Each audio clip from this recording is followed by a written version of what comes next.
Turning your squad into a car wash? Weird flex. Turning your squad into a carpool so you drive less? Good flex. Auto insurance that flexes with you. That's what we're made for. Ready to play. Miami and Middle Tennessee, they've taken the field, had a brief weather delay, but it looks like it's moved through enough to where the teams could safely take the field. Chris Cotter along with Mark Herzlich. Larisha Harris is with us as well. Miami, Mark, bouncing back from that loss last weekend at Texas A&M. Now they get a chance to right the ship a little bit against Middle Tennessee from Conference USA. Yeah, and they held up physically and mentally in that environment against Texas A&M. It's just there were miscues in the kicking game that really hurt them. Muff punt that turned into a turnover, missed field goal, blocked field goal. Those are the types of things that really need to be cleaned up today. And then the wide receivers on the outside. They've got to start getting some more separation for Tyler Van Dyke to get them the ball downfield. Andres Borregales, who made all 3 field goals, made 3 out of 5 last weekend, responsible for all 9 points in that A&M game, kicking off. Jalen Lane calls for the fair catch, and we'll get an opportunity to see this Middle Tennessee Blue Raiders offense first and foremost. Yeah, and we look at this Middle Tennessee it starts with Chase Cunningham, their quarterback. He's a 5th-year senior out of Knoxville, Tennessee. And last game, he completed 83% of his completions. I mean, that's impressive. So, 20 of 24 last week, slinging the ball around, got good completions. Let's see how he does in this game versus an improved defense from Miami. Middle Tennessee comes in 2-1 on the year. They dropped their opener against James Madison and looked terrible in that game, 44-7. But they've bounced back with a couple of wins since then. Cunningham to the outside, hits a receiver, good for 9 yards on the completion. So Corey Couch was covering for Miami, but Jalen Lane, one of the team captains, on the outside with the completion. Yeah, Cunningham took a shot. Good job delivering the football. And this Middle Tennessee team is going to go fast. Lightning speed. Yeah, they want to go fast. Peasant, the running back. Good lane to run through up the middle. Picks up the first down. Williams and Kinchins from their safety spots, Mark, coming up to make the tackle. This is a good start for Middle Tennessee. It is. They keep the same personnel on the field the entire drive. A bunch of different formations to give the quarterback 2 calls. He makes the decision at the line. They want to go quick. Miami brings pressure. DJ Ivey on the coverage, and Cunningham couldn't connect with Lane. Good coverage by DJ Ivey. A few games ago, had a tough outing, really bounced back last week. 2 pass breakups in that Texas A&M game. They need him to play well on the outside. Peasant, not a whole lot of running room. Keandre Smith on the stop for Miami, give him maybe a yard, so 3rd and long.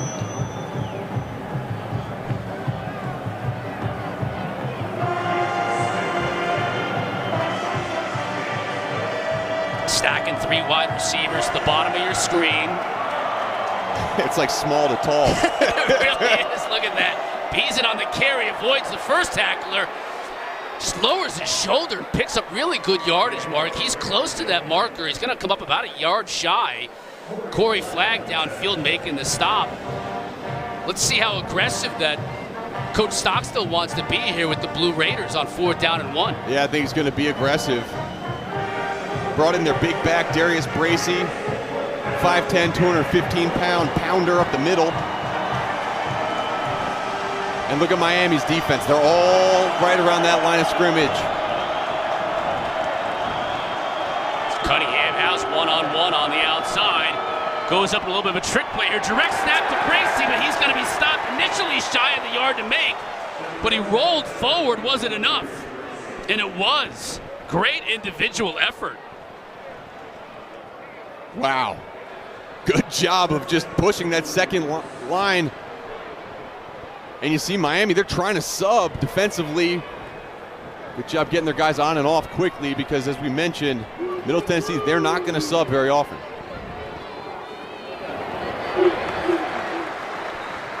Bracey on the carry. He's going to lose about a foot or 2.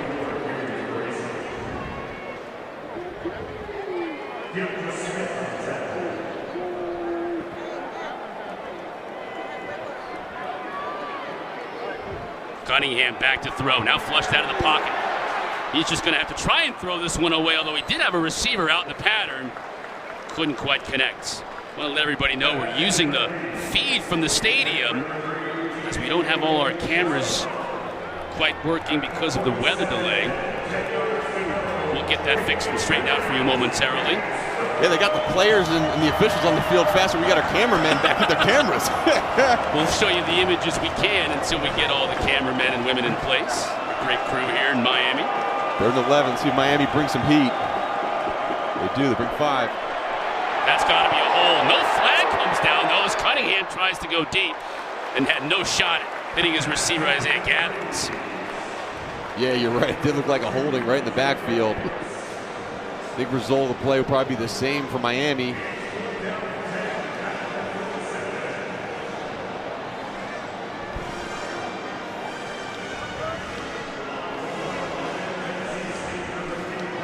Brings on 4th down. Kyle Ulbrich, Ray Guy Award watch list, back to punt for Middle Tennessee.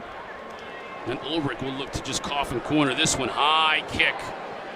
Tyreek Stevenson makes the fair catch at his own 10. And we'll get an opportunity to see Miami on offense when we come back. Scoreless here early in Miami Gardens.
Back here in Miami, scoreless early first quarter.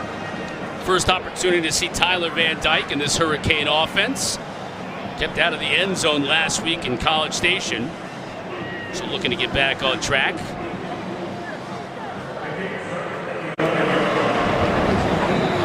Henry Parrish getting the start at tailback. The Ole Miss transfer. You'll see a lot of Parrish and Jalen Knight and Rooster, who's getting healthy after being banged up first couple of weeks.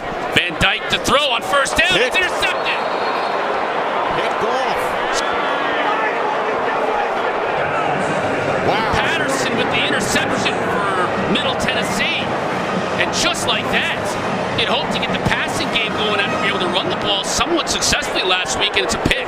Yeah, and it just, it stared down his target, little quick 3-step game, and it was a good jump on the route by Middle Tennessee's defense. It's again, we talked about miscues. The opportunities lost. I mean, that right there on first down, you can't. Good job by Middle Tennessee of getting that interception. And now they're in striking position. Can Cunningham and the Blue Raiders take advantage? He'll run it, avoids the first tackler. No, tripped him up. Nice job defensively that time. Looked like Messidor off his defensive end spot just got a shoestring for Chase Cunningham and brought him down. Yeah, Akeem Messidor, one of the transfers on this defensive line, came in for West Virginia. I mean, he has been phenomenal when he has been on the field.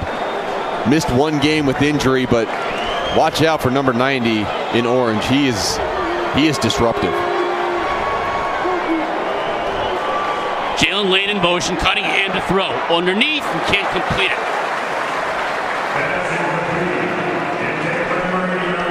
Yusuf Ali, one of the all-time leading receivers on this Middle Tennessee team, was the intended receiver. Now it's 3rd and 9.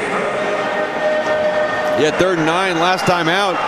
Miami sent pressure with James Williams, their safety, around the line of scrimmage. Down in the red zone, usually see a lot of man-to-man from Miami. Let's see if they go back to it as 23 to Corey Couch comes over and is in man-to-man. You see him running with the wide receiver. Option play to the right side. Peason, nowhere to go.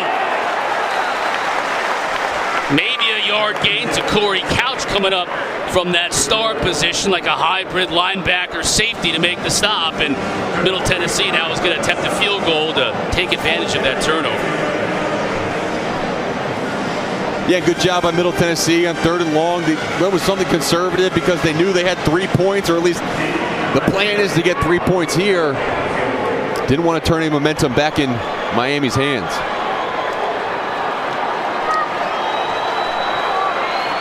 Zeke Rankin from 28 yards. And he buries it. So the Blue Raiders from Middle Tennessee on the road take the early lead. It's 3-0. Kane's going to get the ball back when we come back.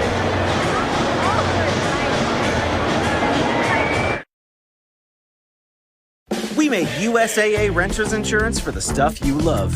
Because if it's worth lugging up 5 floors, it's worth protecting for as low as 33 cents a day. It's that simple. USAA. What you're made of, we're made for. What makes for a great story? A great story has magic, power, and every once in a while, it has miracles. It needs an opening that sucks you in, and a mind-blowing ending that has you hanging on every snap.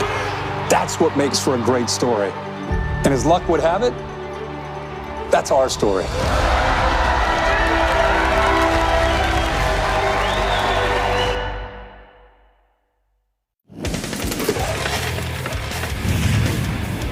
Taylor Tannenbaum here with your Dr. Pepper Fansville studio update. A double overtime thriller in Winston-Salem between Clemson and Wake Forest. Wake Forest facing 4th and 6, needing a touchdown here. Sam Hartman to A.T. Perry. Batted down. Clemson survives a thriller 51-45. 14 straight win for the Tigers. Back to you in Miami, Chris and Mark. All right, thanks. What a wild finish that was in Winston-Salem. A wild game to begin with, back and forth the entire way. Super entertaining, and Clemson survives. Here in Miami, Miami's defense stopped Middle Tennessee on their first drive. Tyler Van Dyke then took over after a punt and immediately threw a pick. And it ends up being 3 points, so that's why the Blue Raiders are on top here, 3-0.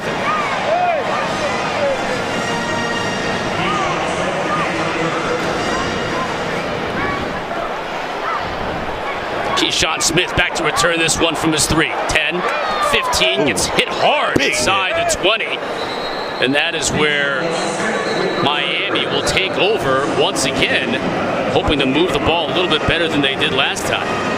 Well, you can't move the ball any worse than they did last time. Just gave it right over to the other team. And yeah, this is an offense that, you bring back a quarterback who was really just phenomenal last year in terms of what he was able to do through the air. And they've built up this offensive line and running back position where they've been dominant on the ground. And so where you want to get Tyler Van Dyke going in terms of passing the ball, you got to stick to your bread and butter early and hand the ball off. That's exactly what they will do here. It's Parrish. He rolls and picks up nothing. Gets stopped right at the line of scrimmage. Third member of our crew is Larisha Harris. She joins us right now on the sideline. Hey guys, we know that the passing game has been an area that needs to improve, and it was a clear weakness in their loss against Texas A&M. Van Dyke finished 21 of 41, 217 yards, and it was the third straight game under 300 yards to begin the season underneath offensive coordinator Josh Gaddis's new offense. And we know that he is missing some of the targets, but he remains optimistic about the offense. Oh, another reception. This might go into the end zone. It does. Zaylen Wood, a pick six for Middle Tennessee. What is going on? 2 passing attempts, 2 interceptions. One of them finds its way into the end zone.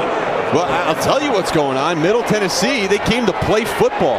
And right now, the guys in orange, especially on that offensive side, they're not lowering their pad level. They're not driving off the ball on the offensive line. I mean, you see the penetration where the offensive lineman almost back in Van Dyke's grill, and then just ball just gets tipped up. I mean, it does not look good right now on that Miami offense. A lot of football left to play, but you dug yourself a hole to a team that is playing more physical right now than you are.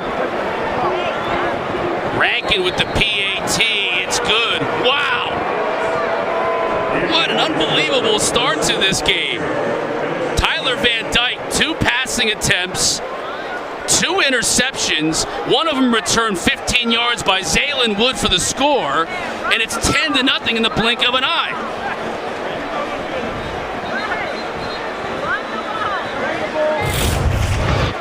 Take another look, see the interception. Good job. I mean, that's just really good job abandoning the pass rush as you see the 3-step by the quarterback, and you get in that window, get that right hand up, and that's a fun time for a big man. Pick 6 into the end zone.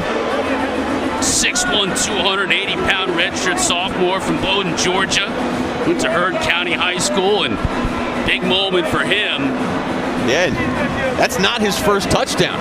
He actually had a 6-yard receiving touchdown at Florida Atlantic in 2021. So he's got some good hands for a big guy. How about Coach Stockstill, Rick Stockstill for Middle Tennessee? He's been there 17 years. He's always preached turnovers. Now, every coach does that. But for him, think about the first game, James Madison. They create 0 turnovers and they get blown out. Next 2 games, they create 6 turnovers and they blow out the opposition. Now here early, 2 turnovers early, and they're leading at Miami 10-0. Smith tripped up at about the 27. So we will once again, for the 3rd time today, see Tyler Van Dyke and Miami take the field offensively. Can they do anything more than just throw it to the other team? And you talk about Rick Stockstill and forcing turnovers. This is the 203rd game that Rick Stockstill has coached this Middle Tennessee team. They are plus 32 in turnover margin. Plus 32. That's just unbelievable. And they led the nation last year forcing 32 turnovers. And they had a good start to this one. Now settle down. Miami obviously just needs to settle down. Parrish tries to bounce it outside. Not a whole lot of room as he's gang tackled by Blue Raiders. And the crowd here that waited along with us for that weather delay, finally seeing them getting a little restless. And, you throw that first interception and you think, okay, we're not playing a Power 5 school. Maybe it's just a fluke and we can get back. And then you throw that other one for a touchdown, and now all of a sudden it's like, okay, we got to start getting things going. They got to establish some physicality up front. Parrish dropped in the backfield. Loss of 2. Now you can hear the boo birds coming out. Jordan Ferguson, their best defensive lineman, getting penetration and making the tackle.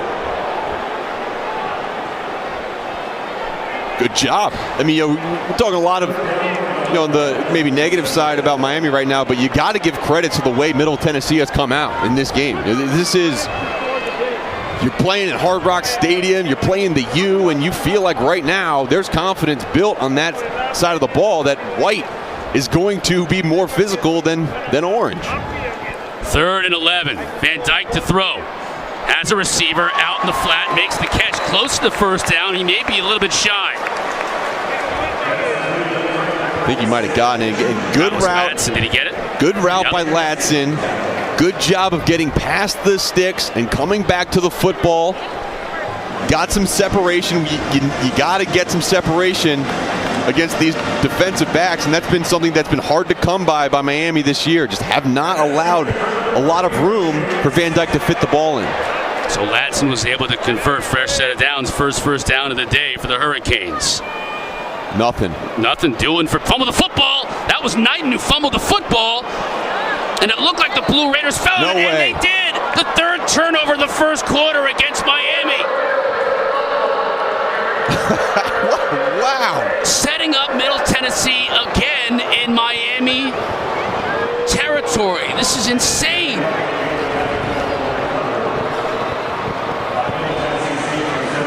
Jalen Knighton's first carry of the day, puts it on the carpet. You saw him talking with head coach Mario Cristobal when he walked off the field. Yeah, and Chris, you see the rain coming down. You can see it in this camera view. I mean, it's raining pretty well right now. So, again, you haven't dealt with rain situations in games so far this year, but you got to be more secure. You're absolutely right. Well, and now Middle Tennessee, right? How do you respond? You didn't really get much going off that first turnover. Can you start moving the ball downfield? Cunningham to throw. Now he rolls the pocket. Tried to get it to his running back, Peason. He might have thrown a pick, and he does. Nice. That's a great catch by Cameron Kitchens, the safety. Nice play by Kitchens, undercutting the route. And, hey, wet footballs equal turnovers. It becomes sloppy. Obviously. But there's maybe no game that's exemplified that more than this first quarter. This is just wild. So Miami gets it back, Mark. They've had 3 offensive drives, 7 plays, and 3 turnovers, but they get one back. Look out here. Look at Kitchens. Good job. He understands, okay, this is the guy who's the only one who can get the football. I have help behind me. Good job undercutting that route. Now Thad Franklin, the big back in for Miami. This is Mario Cristobal saying, I'm sure, we got to get some physicality in this game. I'm going to give it to my 225-pound back, but he throws. Tries to get it to Mallory from the tight end spot, and there was pressure up the middle. Couldn't get anything on it. You see all the white jerseys in the backfield. Quickness. I want to remind everybody, we've got some interesting camera angles in this game early. We had a weather delay with lightning early on. We'll have all our cameramen and women in place right now. Once we do, we'll give you some more angles, but this is what you're going to get for the meantime, and it's football. And it's crazy football so far. Van Dyke to throw. That's a receiver open, close to midfield. Again, going to Frank Ladson Jr. DeCorian Patterson was there on coverage, but a good pitch and catch. And now Miami's going to go fast. Here's the power back. Franklin was able to keep his footing after one tackler tried to bring him down, give him 7 yards. Yeah, good job on those consecutive plays. Back-to-back plays. Ladson did a good job of securing the catch in the rain. Give it to your big back, break a tackle, nice yardage. Franklin again up the middle. Just lowers his shoulder. Can't move the pile. Picks up a yard, 3rd and short.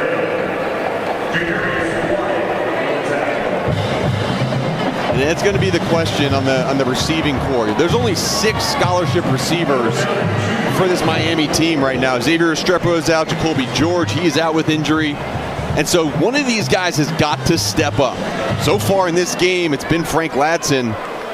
You mentioned the transfer from Clemson. Again, going with Franklin. Tough yards in the middle. Pile still moving. Let's see when they blow it dead. Yeah, Looks like they're going to blow it dead before that pile kept moving. Yeah, it looked like they stopped. They blew the whistle as he was about a yard short of that first down. You're going for this if you're in Cristobal right now. Former offensive lineman. And you see Will Mallory check into the game at tight end. Not the best blocking tight end. Let's see if he goes out on a route. Franklin still going. First down. Good run. Franklin brings that change of pace, right? I mean, you got Parrish, who's about 190. You got Jalen Knight and Rooster, who's about 190. And then you bring in the thumper, Thad Franklin. He's weighing in at 240. And coach said he's just got to learn to run hard on every snap. Yeah, and he ran hard on that snap, right? 240 pounds. And he's a good 240, right? Thick lower body, can drive his legs. He can get low down around the ground. That was a really good run by Franklin that last play. Now Parrish looking to dance. That's what he does best. Eludes a tackler, picks up another first down. And you see the contrast you mentioned. You got the thumper downhill guy, really good job of setting up that outside cut, cutting it back inside, making a guy miss. Parrish again on the outside. Gets a block from his tight end. Flag on the play. Picks up about 4. Let's check the marker. First flag of the day and our first chance to check in with our referee, Riley Johnson. Legal substitution on the defense. 12 men in formation. 5-yard penalty. First down. Illegal substitution call going against Middle Tennessee. There's Henry Parrish, transfer out of Ole Miss, rather. Yeah, you talk about the importance that he's been to this team. You know, Don Chaney was maybe slotted to be the starter. He got hurt during camp. Jalen Knight, he was banged up coming into the season as well. So it was really just Henry Parrish, the Ole Miss transfer, starting off this year. He has played really well for this Miami offense. Tried to get it to Latson in the corner of the end zone, and to Corey and Patterson with nice coverage for the Raiders. When we talked to Mario Cristobal, he kind of said, man, thank goodness we have Henry Parrish on this team, because if they went into that week 1 matchup, they might not have had a running back ready to go. And Parrish, and you know what, he was ready to go, and he's been playing great from the opening snap. Yes, exactly right. So it was 1st and 5 on that last snap after the penalty. Now 2nd down and 5. Thad Franklin back in for the Canes.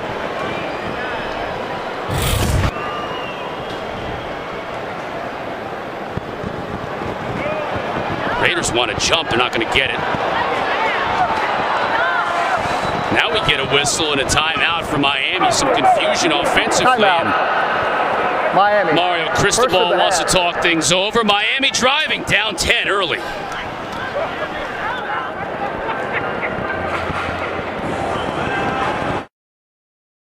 We made USAA Renters Insurance for the stuff you love. Because if it's worth lugging up 5 floors, it's worth protecting for as low as 33 cents a day. It's that simple. USAA. What you're made of, we're made for.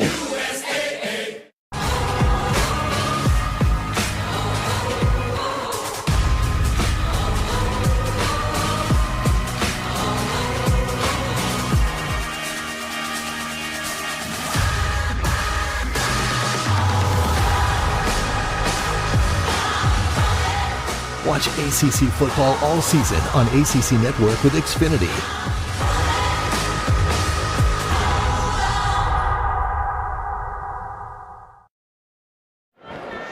Middle Tennessee turned 2 turnovers into 10 points. They lead here in the first quarter. Coming up at 8 Eastern on the ACC Network. We're going to cap our day off with our primetime matchup. Boston College and Tallahassee taking on Florida State on the ACC Network and on the ESPN app. 9th play of this drive, Mark. Everything was going against Miami, and obviously they've done a nice job of settling down here on 2nd down and 5. Van Dyke overshoots his receiver.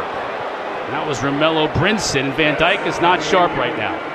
No, he's not. And, he's got to get all the media from the past weeks and the lack of success early in this game. You got to just get it out of your head. Flush it. Kind of like a cornerback. You talk about cornerbacks on the outside have to have amnesia, because if you get beat on a long ball, you got to just come back and play your game. Same thing with quarterbacks. You got to be able to get that stuff out of your mind, settle back in. He has the ability to make those throws in the out routes. They just have not been there so far this season. Just 2 for 7 in this game with the 2 picks. Now they've split Parrish up to the top of the screen. Try to get it to him on a screen from his defensive end spot. The All-Conference USA Player of the Year candidate on that side of the ball, Jordan Ferguson, knocks it down. Great play by Jordan Ferguson, understanding that it is. He's understanding that, look, it's empty. It's going to be 3-step. Get my hands up if I'm not blocked. Great job by Jordan Ferguson.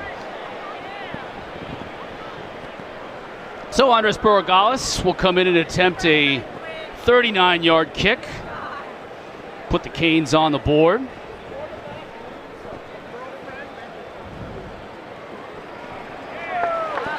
And it's good.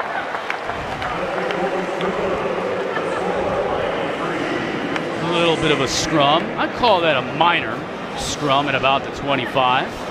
Officials come in, and even some assistant coaches, strength and conditioning coach Feld with that great mustache. It is a for Miami. mustache. Maybe the best in all of college football, helping to break things up. At some point, we'll get a close-up shot of that because it is a phenomenal mustache. You remember him from Oregon last year, pacing the sidelines. No doubt about it. Came over with Cristobal. Good drive for Miami. Even though Van Dyke still can't quite get going, they were able to exert themselves on the line of scrimmage, weren't they? Yeah, they did. And there's still some things that you want to get better. But I think what impressed me most on that drive was Frank Ladson and the routes he was running. I think there's been a call to action in the wide receiver room. Look, we don't have our leader in Restrepo. We need guys to step up. And Ladson did a good job of securing some of those catches in the rain. And it just, some drops last week. Haven't seen any drops this week from the wide receivers, which has been nice.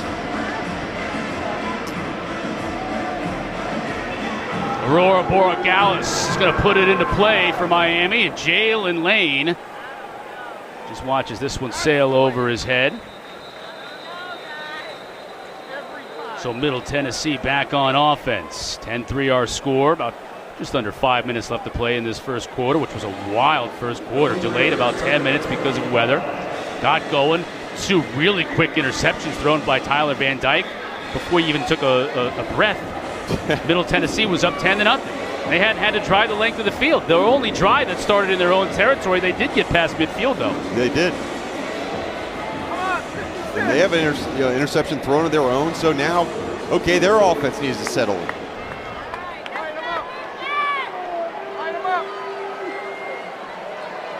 Cunningham gives to Peason. Bangs off the line of scrimmage. That is, man, he runs angry, doesn't he? He does, and he does a really good job for a bigger back of lowering the shoulder and absorbing the contact and spinning off. We used to see that all the time, Jerome Bettis, right? That same number and everything.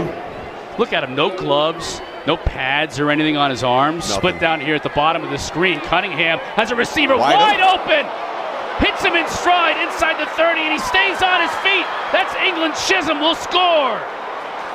DJ England Chisholm, 71 yards, his first touchdown of the year. And the Blue Raiders strike quickly. You thought that Clemson-Wake Forest game was wild. They got nothing on us down here in Miami. Good job of the offensive line getting protection, but just a blown coverage. Absolutely blown coverage, and good job of keeping his feet all the way into the end zone. My favorite part, which we probably didn't catch on camera, was the offensive line for Middle Tennessee was doing the gritty at the 50-yard line, running down after their wide receiver. Why not? Why not? Zeke Rankin for the PAT.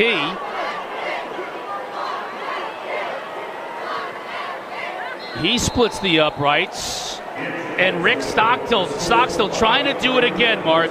His teams have beaten Maryland twice on the road, Syracuse, Georgia Tech in Atlanta, Mizzou. Now they're trying to do the trick against a ranked 25th ranked team in Miami here on the road. Stockstill's been there now 17 years, Mark. Played his college ball at Florida State. He's really enjoyed his time at Murfreesboro. The AD's been there for a long time. The president's been there for a long time. He's just comfortable there. He raised his kids there. His son played under him. Now he's an assistant coach. It's just a spot where he feels like he needs to be. Yeah, and how special is it too when you have a coach with that much success that this is his home. He doesn't want to go anywhere else. So this is where he wants to be. He loves recruiting in this area. The players love him. I mean, it's just. I think it's really cool, and they mention the meetings that he has with the players. When the players walk out of the meetings, it's always finished with "I love you, coach." It's "I love you back." And there is that type of connection between Stockstill and his players. Scott Payne will kick it off, 17-3. Middle Tennessee shocking Miami in the first quarter.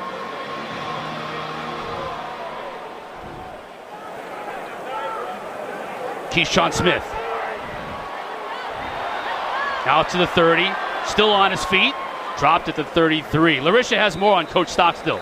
Well, guys, the apple doesn't fall too far from the tree for Brent Stockstill, the quarterback's coach and passing game coordinator. But most importantly, he's the son of head coach Rick Stockstill. Brent is in his second season on Middle Tennessee staff, and his dad said it's been a joy to watch him in this role. He saw Brent complete and work hard as a former Blue Raider record-setting quarterback, and now all those same intangibles he had as a player, he admires them as a coach as well.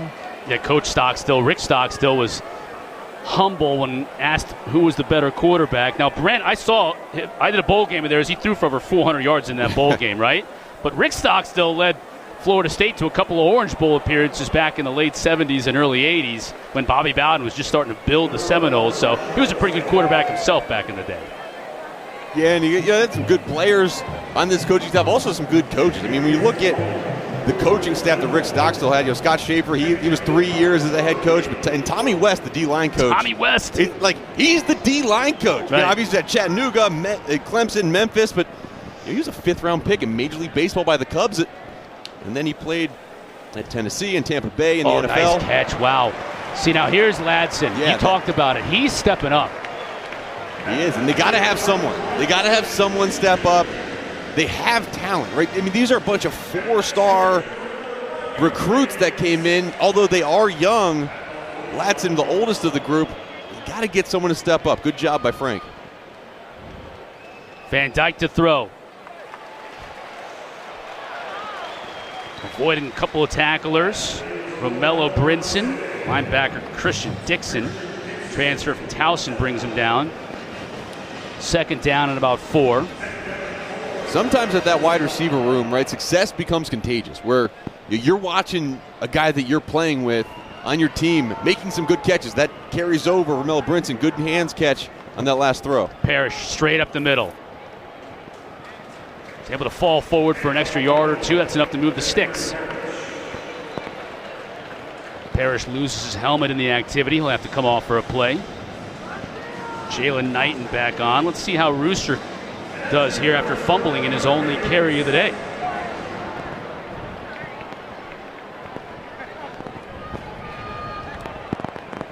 He'll stay in and block. Van Dyke to throw. Nobody open. Now he just has to chuck it away because he had pressure up the middle.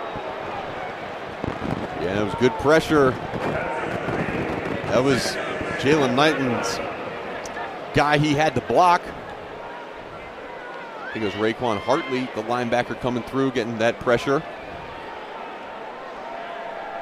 Second down and 10.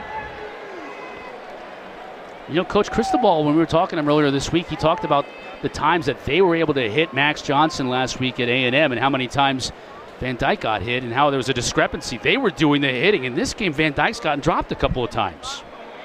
On the end around. Keyshawn Smith trying to get out in space and can't find any. Good job by the defensive end, Jordan Ferguson. He didn't make the tackle, but he got that edge set and forced Keyshawn Smith to cut up the field. And now on 3rd and 9, haven't been too many down the field passes from Tyler Van Dyke, and when they have gotten those chunks, it has been to Frank Ladson. Emptying out the backfield. Middle Tennessee showing a little bit of pressure up the middle. Yeah, they got 5 guys walked up there. Right, now they bring Parrish back. Yeah, this doesn't look good. Parrish is going to stay and protect, and there is protection. Van Dyke has enough time to get to a receiver. Rashard Smith on the completion, first down. Nice job by Josh Gaddis, the OC, and Tyler Van Dyke recognizing the defense, bringing another guy in to help block, and a really good route by Rashard Smith for the first down. Keeping it on the ground, Parrish close to another first down. They'll give him 10 yards, and they'll move the chains. Now Miami's starting to blow some Blue Raiders off the ball. 1st and 10. They want to go quickly. Parrish again. Nothing doing. Ferguson is, when you're a defensive lineman and you're wearing a single-digit number, you better play really well. And right. Ferguson has earned that number, and he's playing really well. Yeah, he is. And you'd wonder how he would do against this. This is a big offensive line. one that's been playing really well, but he has been having his way right now with John Campbell, the left tackle for Miami. Final minute of this first quarter. Knighton on the swing pass. Nice job defensively coming in from the secondary. DeCorian Patterson knifing in and bringing down Jalen Knighton for a loss. Good job by DeCorian Patterson. Just recognizing the play, diagnosing it, and getting downhill. Good tackle, and it brings up a 3rd and long. So they bring in Thad Franklin, the bigger back. And you got to look, right now, Will Mallory, the tight end, he's covered up. He can't release. Won't get it off before the end of the first quarter. Bluebirds here in Hard Rock, unhappy with what they've seen, including this 71-yard bomb. DJ England Chisholm. Middle Tennessee up after 1.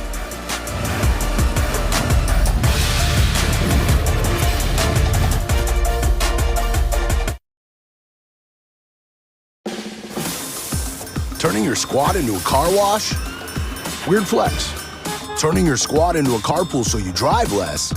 Good flex. Auto insurance that flexes with you. That's what we're made for.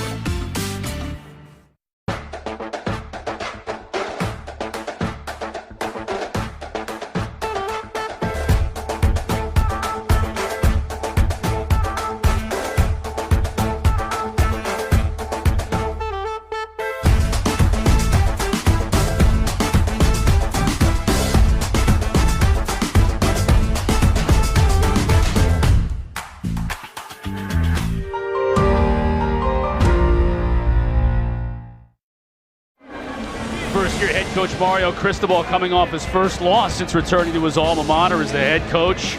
Struggling with his team here in the first quarter, down 17-3, facing a 3rd and long.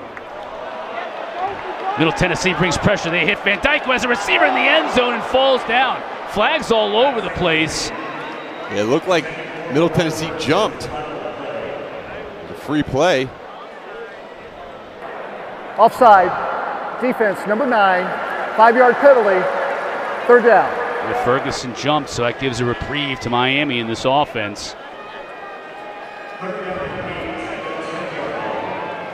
Think about it, Mark held out of the end zone for all 4 quarters last week in College Station, and now the first quarter here at home.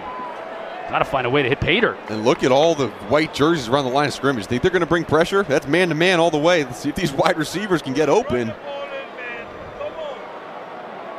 And Scott Schaefer, defensive coordinator. And now they're adjusting their defensive coverage. Van Dyke to throw, looking to the end zone. As a receiver out there, it's Ladson, but stopped well shy of the first down marker to gain. DeCorian Patterson did a nice job in coverage there.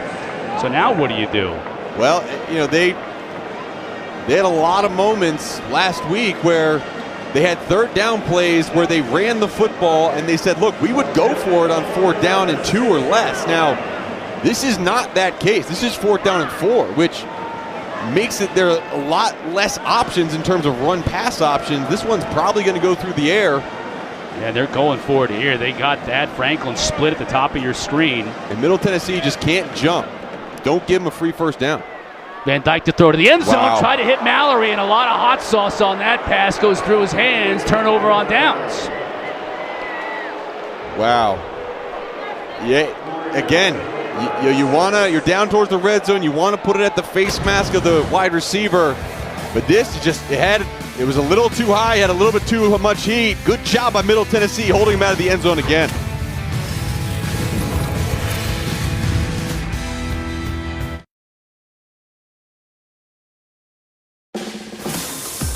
Turning your squad into a car wash? Weird flex. Turning your squad into a carpool so you drive less? Good flex. Auto insurance that flexes with you. That's what we're made for. On a patronizing Fansville by Dr. Pepper. That's called an off tackle. That's where the running back runs. I know what it is. Did you just fansplain me? I'm sorry. I was out of bounds. That's where a player steps back. Dr. Pepper, the one fans deserve. 17-3. Don't adjust your sets. That score is right. Middle Tennessee leading Miami here early second quarter. Hurricanes 3 turnovers in this game. 2 of the interceptions thrown by Tyler Van Dyke led directly to 10 points. And the last time Middle Tennessee had the ball, a 71-yard bomb. That's why they put 17 on the board already. This pass dropped. Incomplete. Intended for Yusuf Ali. It'll be 2nd down and 10. There's Rick Stockstill. 17th year in Murfreesboro, Tennessee. Shaking his head. And why one of his most sure-handed receivers could drop that pass. He can't believe it. You're going to see a whole bunch of different wide receivers from this Middle Tennessee team. And they list everybody as a wide receiver, whether you're 6'5", 220, or you're 5'8", 190. This is one of those 5'8", 190 guys, and he's making a lot of players miss. That's Jalen Lane, and he's got a lot of speed. Inside of Miami territory, inside the 30, inside the 20. Dragged down at the 5. Tyreek Stevenson had to chase him down. 2 huge plays. And Middle Tennessee, they're going to go fast. I mean, again, they go fast. They're going to get up to the ball. It's probably a run play now, but this is just really terrible tackling. That's a terrible angle by Corey Flagg, and where's everybody else? Bracey takes the handoff. Inside the 5, down to the 2.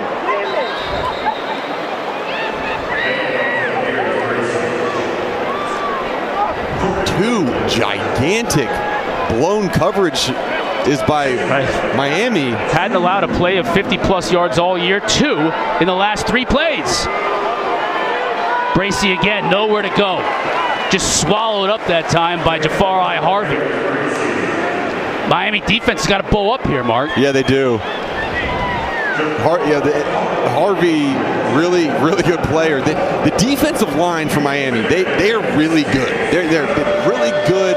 They've improved from what they were last year. They brought in a bunch of new guys. But right now, Middle Tennessee is taking him out of the game with a lot of the quick throws and the empty sets. Now they'll have a chance to stop the run. Now whistles blow this one dead before we even got started.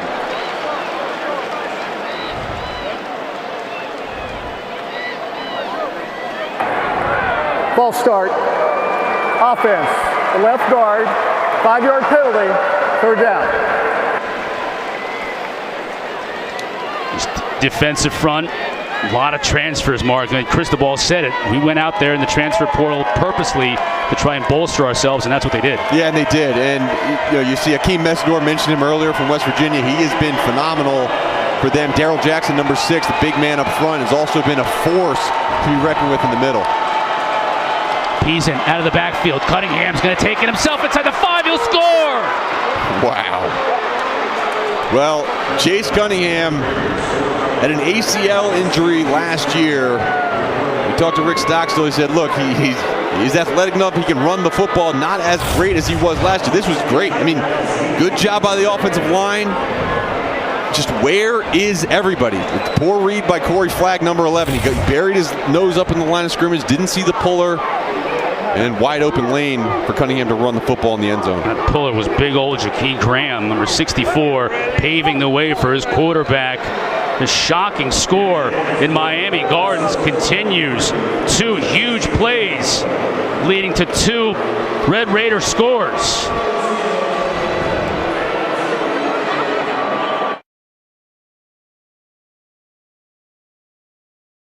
We made USAA Renters Insurance for the stuff you love. Because if it's worth lugging up 5 floors, it's worth protecting for as low as 33 cents a day.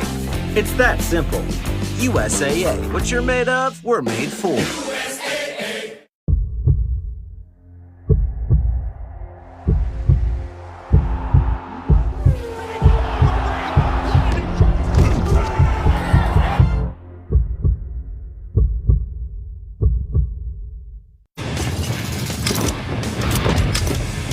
Taylor Tannenbaum here with your RB Studio update. We got a big one in Chapel Hill. UNC gets on the board first, courtesy of Josh Downs, but Notre Dame's offense is clicking here. Drew Pine hits Lorenzo Styles for the 30-yard touchdown. Irish up 14-7 in the second. Chris and Mark, we got a ball game in Chapel Hill. And we got a crazy one here, and you see Gilbert Frierson, number 3. their star player, meaning star position and leader, he gathered the entire team around him on the sidelines during that last break. And it looked like the emotion of, look, we gotta settle down. We are better than this. We gotta play better than this, and we'll see how this offense responds when they take the field next. Yeah, Frierson, fifth-year junior, played his high school ball at Coral Gables High School. Jonathan Vilma played there as well, right around the corner from the campus, literally walking distance from the campus. Just bleeds Hurricane Orange, and right now there's a lot of bleeding with that Hurricane Orange. 24-3. It's where we sit right now at the 12-11 point, and both offensively and defensively. Too many turnovers on the offensive side, and defensively too many big plays given up.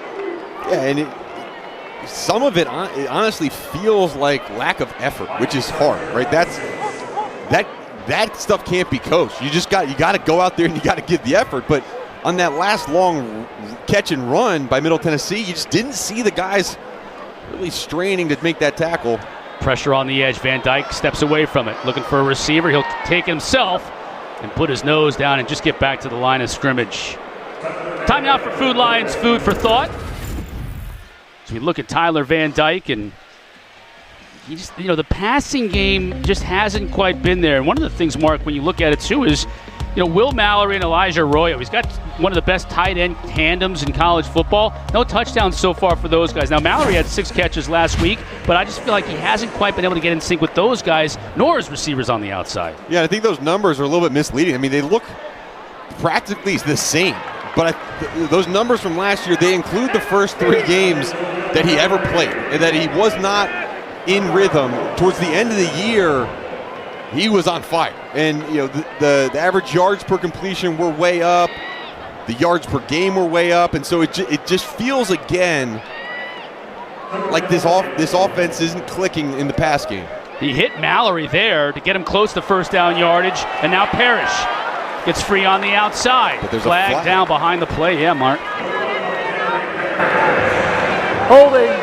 Offense number 85. 10-yard penalty. Third down. Mark, you said it earlier in the broadcast. Will Mallory is an exceptional tight end, but he's not the best blocker. No, liability is a strong word, but this happens all the time. He always gets his hands outside the shoulder pads and has gotten called for a bunch of holding calls so far this year, all in those similar type of efforts. Dominic Mamarelli, number 86, probably the best blocking tight end on this offense. So he giveth and then taketh away. 3rd and 1 goes to 3rd and 11. Redding in motion. Van Dyke. Downfield to Brinson. Incomplete. More Bluebirds come raining down. Yeah, and good pressure by Christian Dixon. The transfer from Townsend just beat the block of the running back and got his hand in the face of Tyler Van Dyke, forcing an errant throw. And the belief grows on that side of the field. Blue and silver. That belief started off early. I mean, they came. And again, anytime that you're maybe an underdog in a game, you believe, right? Your locker room believes you're going to come in and play. And it's that first drive, right? Or that first big ball. That's almost blocked. Almost, and it was a great punt. Lou Headley. And this could be a huge mistake, but fortunately for Middle Tennessee, Jalen Lane fell on it. Wow, that's a great punt, because that could have been blocked. Oh my gosh. 24-3 here in the second quarter. Middle Tennessee with the lead.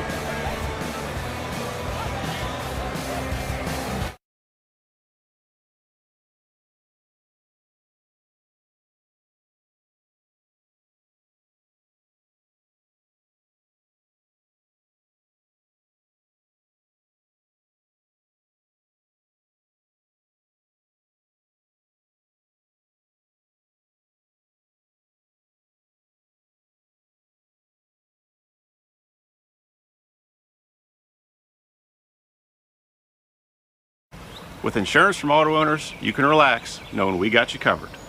That's simple human sense. Ask your independent agent if auto owners make sense for you. I should do this for a living.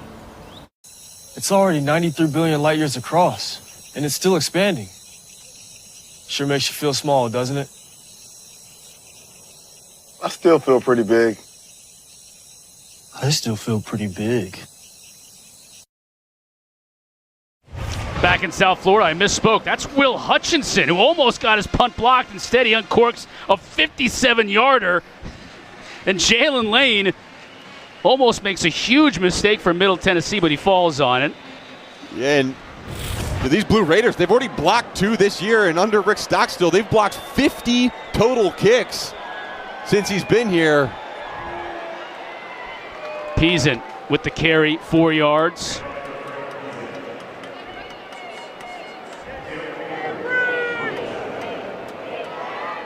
Now Peasant will be split wide at the bottom of your screen. Empty backfield.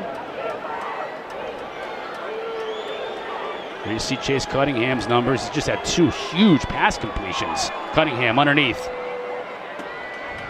This big receiver, that's Markel Tinsley. Makes the catch. They'll move the chains. Yeah, Tinsley, one of the bigger guys. They call him Big Wise, not tight ends, Big Wise. Because with that tempo, they just don't want to sub in terms of, they slow down in terms of substitutions.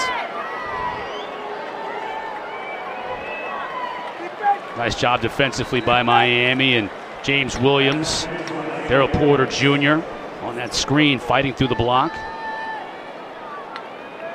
Yeah, James Williams, he's one of the guys that he can be a big leader for this team. He's only a sophomore out of Fort Lauderdale, but he has all the ability you ever need. He's been playing at a really high level.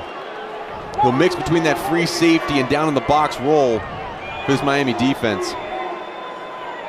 Again, out to Tinsley. Can't make enough defenders miss as Miami gang tackles him after a gain of a couple. Wayman Steed from that linebacker spot leading the charge. So an opportunity for this defense to get off the field on 3rd and 6. Yeah, big opportunity. Good job coming to the ball. Getting more guys there. It's still too much hesitation. You saw number 40, Caleb Johnson, pause and slow down on 3rd and 6. You got to capitalize. Cunningham, there's pressure. He rolls, hits his receiver, but he's going to be shy of the first down. Gathings was the receiver, and Al Blades Jr., that's a name every Miami fan can certainly relate to. Came up to make the tackle, now 4th and 1. Up 21, got to punt this thing away. And that's exactly what Rick Stockstill is going to do, we think. Sends his punter out there. Brashard Smith will go back to return this one for Miami. Then number 13, Kyle Lubrick, will put a foot into it. Coach Cristobal trying to find return men with Restrepo out, so Brashard will get an opportunity here. Good punt from Ulbrich. Sends Brashard back to his 12. He'll make a fair catch there.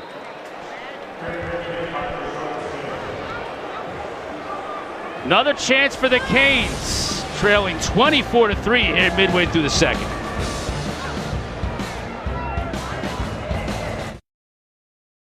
We made USAA Renters Insurance for the stuff you love.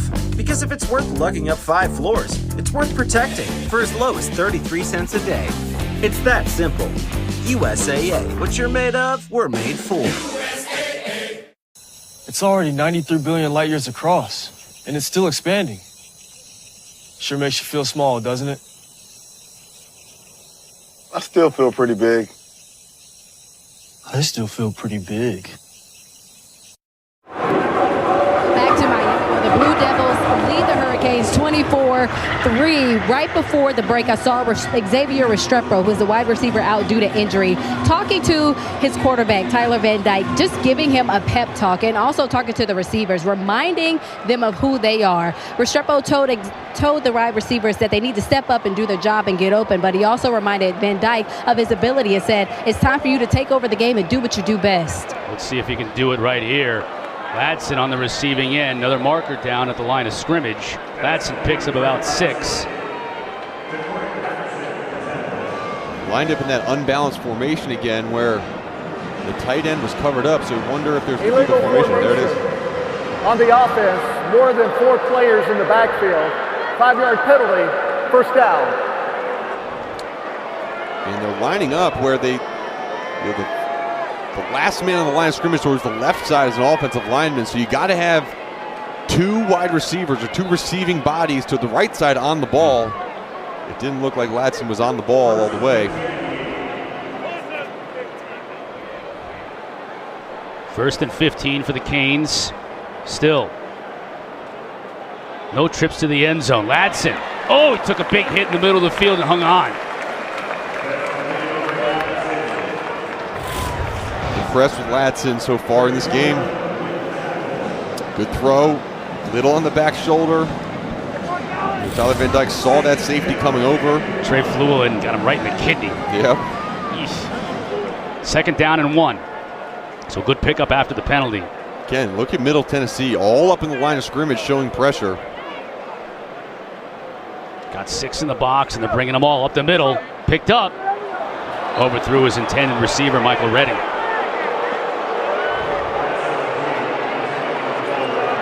It has been a tough week for Tyler Van Dyke, answering, you talked about it earlier, Mark, the media, when he was talking about this stadium versus playing on the road and whatnot, and now he's hearing the boo birds. He's off target today. He's got to stay focused, doesn't he? He does, and especially when other teams bring pressure, you got man-to-man. You got to put the ball in the area where a wide receiver can catch it. Now to give to Parrish. Oh, he gets met and driven back, but he's going to get the first down. Raekwon Hartley did a nice job coming from that weak side backer spot, but it was just enough for Parrish to move the sticks. Physical play on both sides of the football.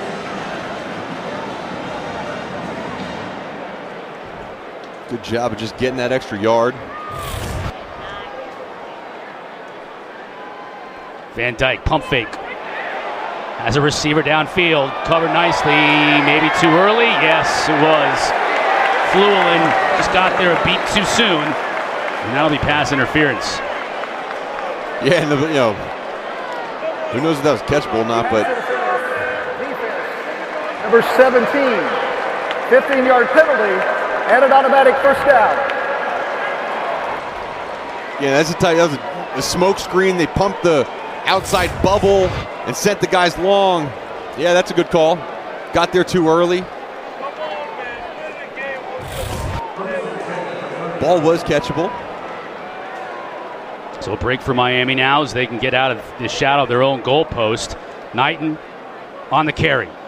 Tries to dance, can't get back to the line of scrimmage. Ferguson, Cook, and several others combine on the stop. And this is actually, you're watching Middle Tennessee do what Miami is going to have to expect teams to do.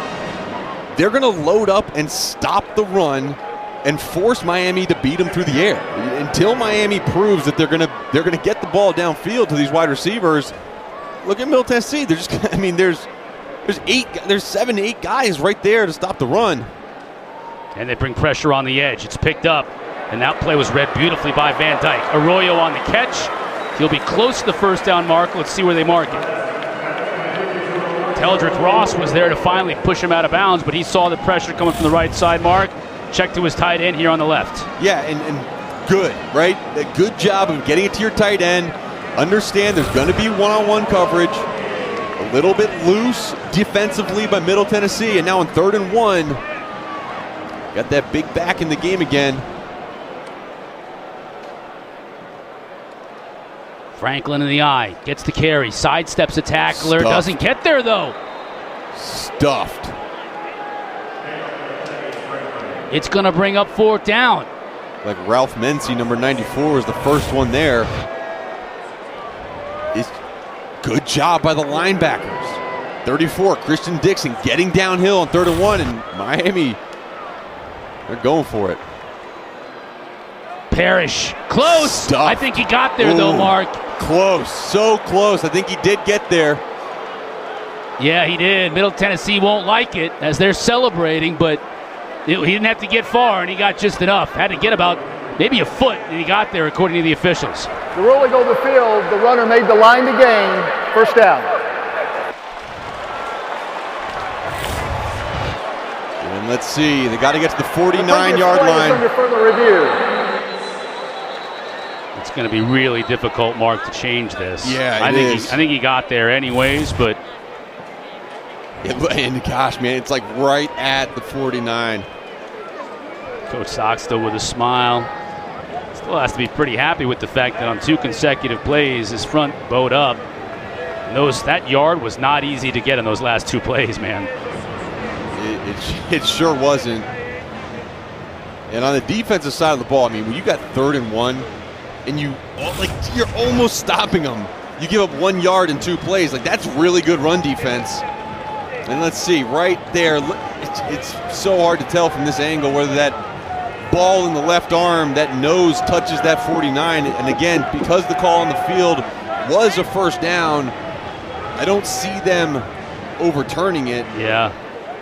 Another great job by 41, Raekwon Hartley, just shoving the blocker away and making that stop. Yeah, and anytime you're in short yardage, you want to get the feet of the running back, because if you can wrap up the feet, there's nowhere for them to go. They can just lean from there on out. No drive. No drive. Good shot at both of our head coaches today. Know each other pretty well. They faced off against each other when Cristobal was at FIU back in the day. Yep.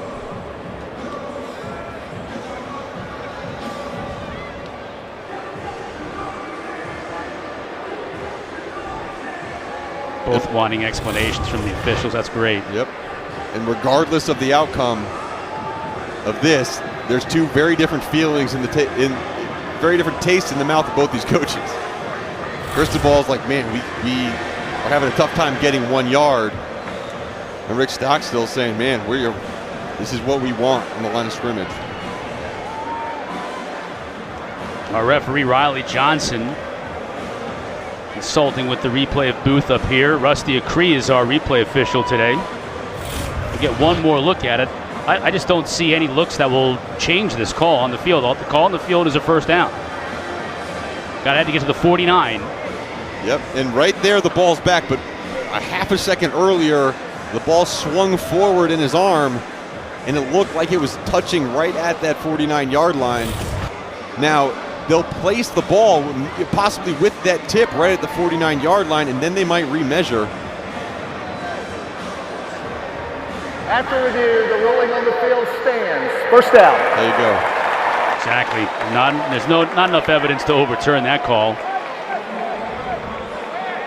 So nice play by Trey Fluellen in this Middle Tennessee defense, but it was just enough for Miami to pick up the first down. Now back to work for Mario Cristobal, Josh Gaddis and company, trying to get into that end zone. And already 7 plays on this drive, and they haven't even reached the 50-yard line.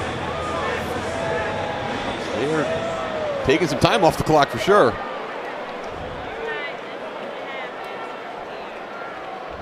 Van Dyke to throw. Middle Tennessee brings just 4. Now going deep. Overshoots his intended receiver, Redding. Had single coverage. Yeah, Redding looked like he had Deontay Stanley beat. Little hand fighting. Just too far out from the quarterback.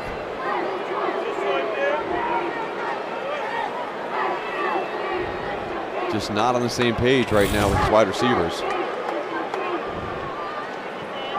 2nd and 10 from just shy of midfield. Empty backfield.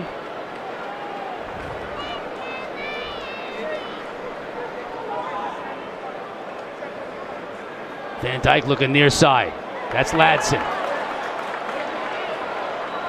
Gets down to about the 42. Patterson drives him to the turf. He's close to another first down. It won't be, though. Looks like it's just shy, Mark. 3rd and less than a yard.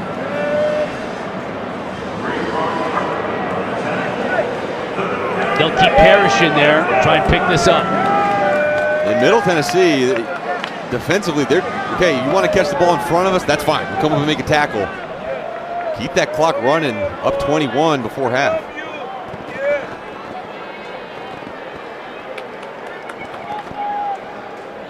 Pressure coming off the edge. They stop him in the backfield. No first down. Raekwon Hartley just came from that linebacker spot and noticed. I mean, Middle Tennessee, how often do you see 3 linebackers on the field on 3rd down from any team in college football nowadays? You don't. Middle Tennessee's doing it. They understand, look, this is a run-first offense. Let's keep our big linebackers on the field. They brought their Will, Raekwon Hartley right off the edge. Perfect timing. And just stopped. The ball looked like it came out, too. Yeah, it did come out. You had DeMonte Smith came up with it. 4th down, going for it here. Parrish is going to get to the outside and get the 1st down and a lot more. Does he stay in bounds? Shoved out, or he'd have been gone. But that'll move the sticks for the Canes. That was all Henry Parrish. That's it. His ball was supposed to go up the middle. Really good job getting on the outside. And good block. Really good block by Michael Redding, number 83, just to get some depth on his defender. Henry Parrish, he knows he could have had 6 if he didn't step out. Drive continues. Fake to Parrish. Pressure forcing Van Dyke to just throw it away. Did have a receiver out in the pattern. They called roughing the passer on that. Yeah, they're going to get him late. That's Flewland in there along with Ferguson. Personal foul, roughing the passer, defense number 17, 15-yard penalty, automatic 1st down. And you see 17.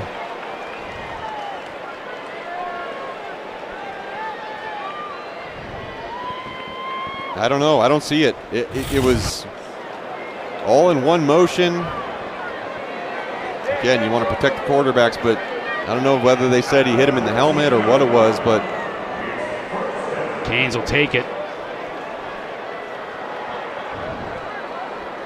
And now Coach Stockstill, you see, wants to call a timeout. Timeout.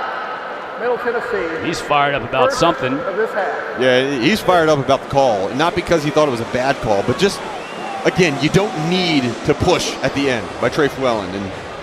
And you know, Rick Stockstill understands. Like, look, he's beaten some of these Power 5 teams before. You can't give them extra opportunities when you have them stopped. And I think that's the message right now. Like, look, you're playing with some swagger.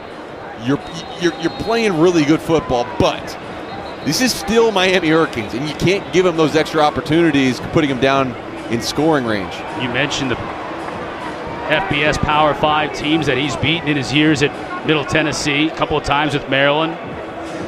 All on the road, too.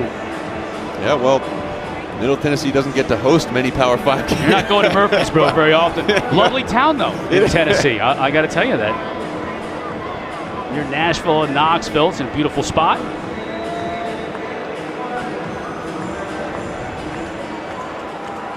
Fresh set of downs for the Canes. Big Cat Franklin in the backfield. He'll get the carry. Ferguson hanging on. Not let him get very far. Give him 2 yards. And it doesn't look like there's a whole lot of change of the play allowed for Tyler Van Dyke when he gets to the line of scrimmage. And that last play, he had a wide receiver in the slot that was uncovered. And it calls out just a hitch route. Just throw it out to the guy. But it looks like they're just running the plays that are called on the sidelines. Now they're looking back. But I would love to see a little bit more freedom for Tyler Van Dyke to adjust that play call at the line of scrimmage. Long drive here for Miami. Parrish runs hard right into the thick of that defense. Carrying tacklers with him. Third and 2. Yeah, the 13th play of the drive. We're both about to say. I mean, these are long drives. I was just thinking that when I saw Ferguson hanging on that last play. Man, those defensive linemen have got to be winded. They got to be, and that'll give the advantage to Miami. They brought in 86. Mammarelli, the lead blocking tight end. Going to throw. He's going to roll it out. Oh, he had a receiver open, too. Had Redding right at the goal line and overshot him. And the fans not happy.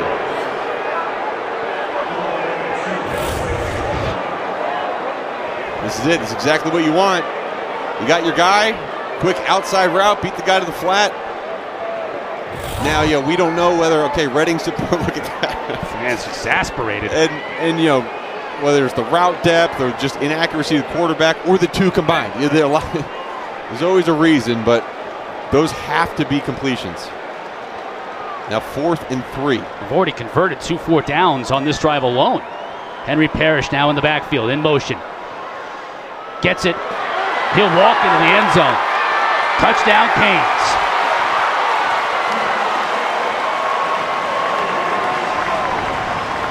Nice individual effort by Henry Parrish. And that whole drive. He has been, I mean, you see how exhausted he is. A 15-play drive, Henry Parrish. Understand that Middle Tennessee's in man-to-man. Get the defender's eyes inside, and Parrish gave everything he had at the very end of this one. 16 plays on that drive, man. Well, that was a gut check at the end of the half, if I ever saw one.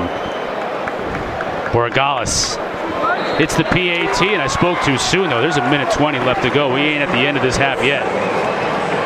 Still time for Coach Stockstill, his team, offensive coordinator Mitch Stewart, his first year at Middle Tennessee, to get something going here in the final minute 20. Yeah, and on the flip side, it's also an opportunity for this Miami defense to come out and get a stop. Your offense was aided by some penalties, but you drove down the field. 15 plays, 87 yards, or 16 plays, excuse me, took off 6.5 minutes off the clock. Now, defensively, can you come back and respond and set a tone going into halftime to saying, look, the last two drives, this is what we are as a Miami football team. It's an opportunity. Let's see what they do with it.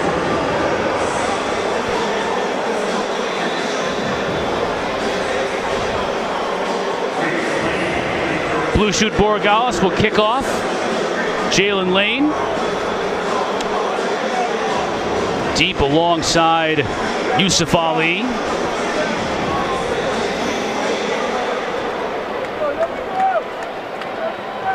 I like that blue shoe. I didn't realize. Yeah, right. It might be almost kind of dolphin blue. Yeah. Why not?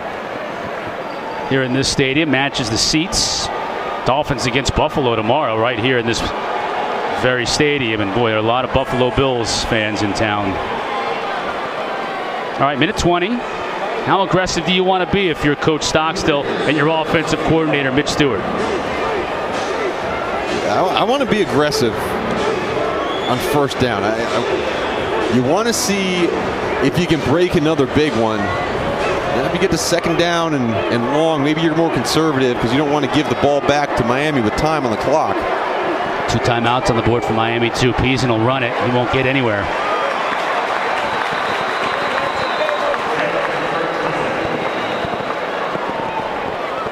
And Miami will take their second timeout. So Miami's going to try and force them to do something here on this possession. Yeah, and with only 1 timeout left, if they do get the ball back, it's going to be with not much time on the clock.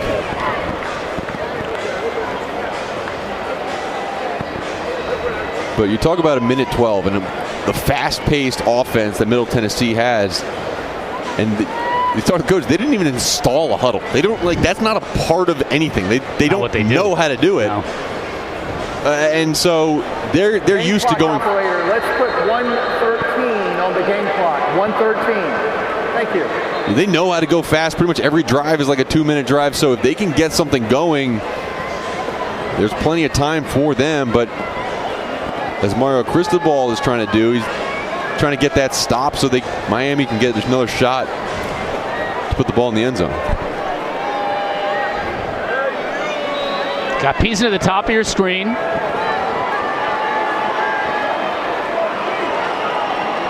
Cunningham will run it. Doesn't get that first down, but he's within a yard. Now we'll get another timeout. Timeout, Miami. 3rd and final of the half. While we await this timeout, I'll remind you, coming up later at 6:30 Eastern, ACC Huddle Crew back. Highlights, complete breakdowns of all the afternoon games. Jordan Cornette, E.J. Manuel's back home in T-Town, as is Mark Riggs, along with Eddie Royal. Get you ready for BC and Florida State at 8. Then after the game, they'll have a full post-game show, wrap-up, highlights of the entire day in the ACC, right here on the ACC Network and streaming on the ESPN app.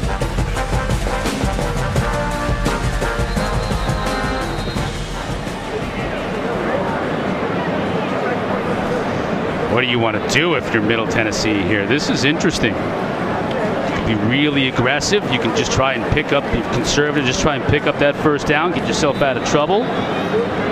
I think that the conversation with Chase Cunningham is, look, don't throw the ball into traffic. Try to run the ball for a first down if you need to. That's what he's going to try and do here, and he won't get there. Oh, good job by the defensive front for Miami. Darrell Jackson and company leading the charge, so it'll be 4th down. That clock will keep ticking, but Middle Tennessee's going to have to punt it away. Yeah, and that's the idea from Rick Stockstill. Look, we know that if we put the ball in the air and get an incompletion, now we're possibly giving it the ball back to Miami with 45, 50 seconds left on the clock. Now, if we do get stopped and we're running the football, you're going to get the ball back with about 15, 12 seconds left. And then with the way that Miami's been moving the football, it's going to be hard for them to get any points. Middle Tennessee will just let this play clock run all the way down. Take a timeout. Middle Tennessee, 30-second timeout, second of this half. So Kyle Ulbrich, one of the top punters in the country, will get an opportunity to punt it deep, and most importantly for him, he just wants to get rid of it quickly. Number 12 for Miami is changing his jersey to number 33. Thank you, Mr. Official, our referee Riley Johnson. Hey, coming up at the half, our ACC Network halftime show. We're going to break down our first half here, and obviously there's going to be a lot to talk about with Coach Rick, JC, and EJ, and the whole crew. Thriller in Winston-Salem. Wait till you see how this game went down between Clemson and Wake Forest, and then updates from North Carolina and Notre Dame. That game's going on right now. It's all coming up at the half. Darrell Royal with the crew down in Tallahassee. I should say up in Tallahassee. Not very often you have a chance to say that. Right. That's the case today. Hopefully their weather is still beautiful. They haven't gotten the weather we had at the start of our game today. There's Ulbrich. That's a really nice kick. Brashard Smith just lets it bounce. And still bouncing. Couldn't have got any better for Middle Tennessee. Yeah, the coaching point for Brashard Smith, if the idea was to get the ball back in your offense's hands, you got to catch that football. So you can't let another 2 or 3 seconds run off the clock with it just rolling around. But with 9 seconds left, you got to imagine it's just take a knee getting to halftime. And make some serious adjustments down 14. Just some attitude adjustments. 33 is now number 12 for Miami. The jersey has been changed back to number 12. And, it's just attitude adjustments, okay? Looks flat. Just even the long drives haven't looked very precise. You need to execute. You need to have a little bit more oomph behind whatever you're doing. Franklin gets about 9, and that should do it. An eventful first half that did not start anywhere near the way Mario Cristobal and Miami wanted it to, but they hung in there. They were down 24-3, put a touchdown on the board towards the end of that first half. And they go into the locker room trailing that man right there, Rick Stockstill, and his Middle Tennessee Blue Raiders by 14. Larisha standing by with Mario Cristobal. Coach, a slow start to the game. What more do you need to see out of your offense to be efficient? Well, we couldn't start any worse than what we did, with those turnovers and then scoring touchdown. So we got to get back into execution. We got to do a better job with our mentality. We got to do a better job with our resiliency. Thank you, Coach. The resiliency, the mentality. Back to square one for this Canes team, but a full half still to come.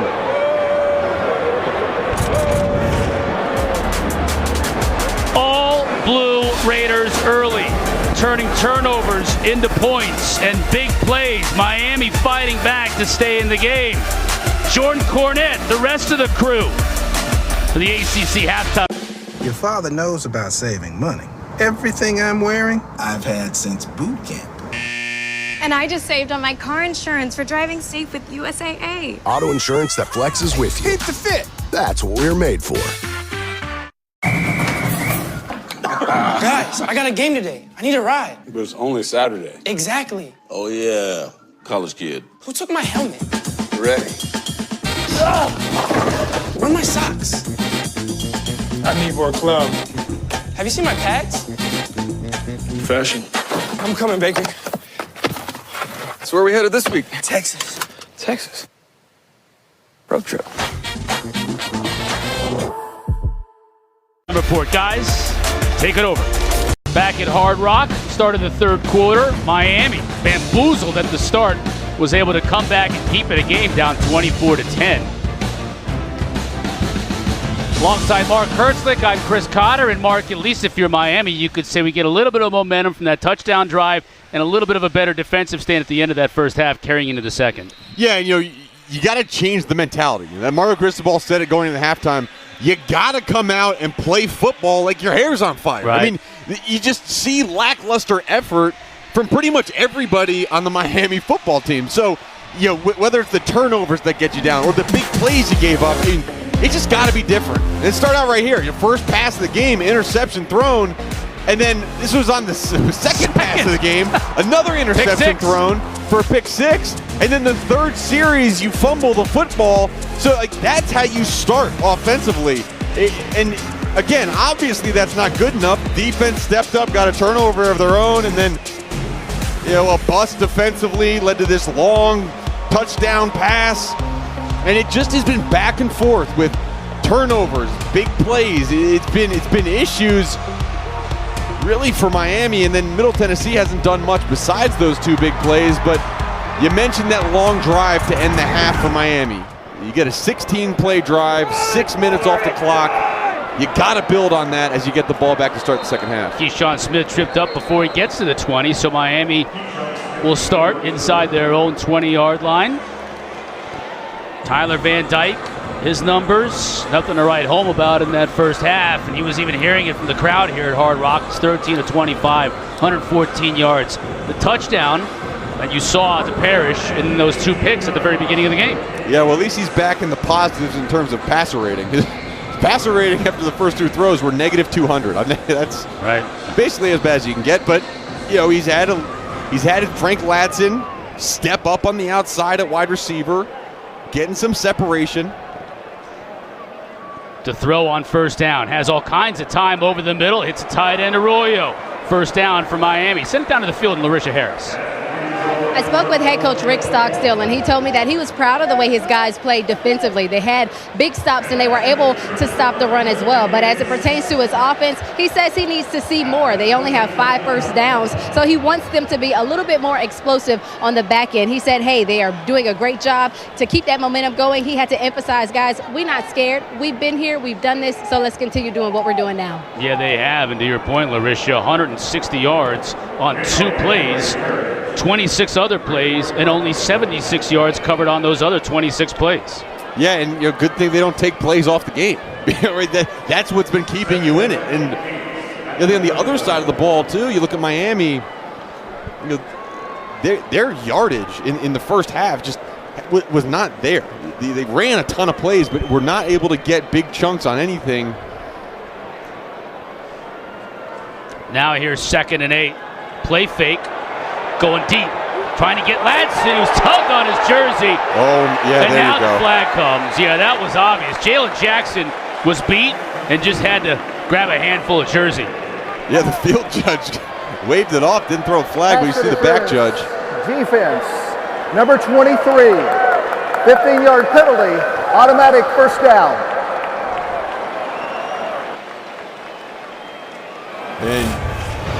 And you'll see very clearly here, that's grabbing on the shoulder pads. And that restricted Ladson. So just like that, Miami now near midfield.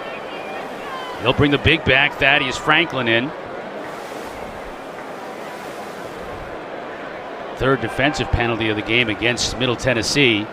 Franklin. Woo.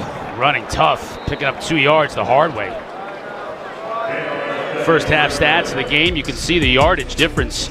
It's not that much, though. I mean, it's pretty much the same, but again, we talk about how much 160 of those 236 yards were on 2 plays. 5 first downs. Yeah, but when you look at Miami ran 51 plays in that first half, as opposed to 28 plays run by Middle Tennessee. So we look at yards per play. That's where the big differential is. Middle Tennessee's a quick, no-huddle team, too. Yeah. When was the last time you thought they had 26 plays and a half? It was years. Years. I mean, think about that. Yeah, you're exactly right, and completely dominated time of possession for Miami, even though they did have those turnovers. So, also a turnover. Remember, they had a turnover on downs deep in Middle Tennessee territory. True. So they drove it down, went for it on fourth down, and didn't get it. Red zone struggles certainly for Miami. To a lesser extent, Middle Tennessee. They got that touchdown run from Cunningham as an open receiver. It dropped. A little bit behind Redding, Mark, but I think he's got to make that catch, help his quarterback out. Well, you thought right, Chris. He has to. Plagued by drops last week. 8 drops in that game versus Texas A&M. This ball, it's a good pass. Got to be caught. Especially on third down. Not able to convert on third down. You get a wide receiver in the right spot versus the cover 2 defense. Just got to come down with that catch. Will Hutchinson punting for Miami. Lou Headley had a lower body injury during that first half, so Hutchinson has come in and done a really good job. This one sky high. Fair catch made by Jalen Lane at his own 16-yard line. Early in the second half, Middle Tennessee with the lead and the ball when we come back.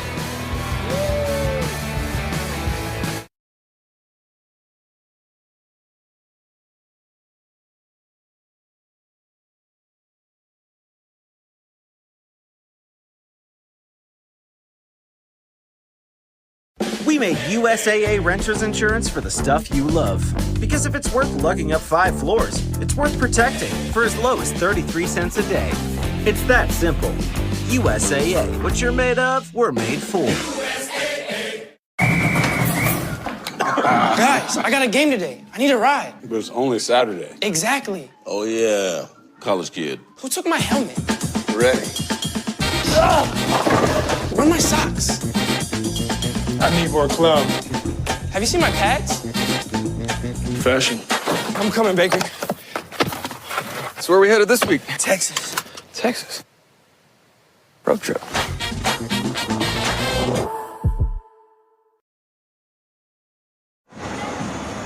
(24-10) Blue Raiders with the lead. Extra Yard for Teachers Week is an annual back-to-school effort led by the College Football Playoff Foundation. Brings college sports together to recognize and show appreciation to great teachers across the country. To support Extra Yard for Teachers, recognize and resource initiatives, follow at CFP Extra Yard or scan that QR code right there that you see on the screen. Loss of 3 on first down. Good job by Darryl Porter. The transfer from West Virginia, making that tackle. Staying home. His father, Darryl Porter, DB, Boston College in the NFL with Miami and Buffalo.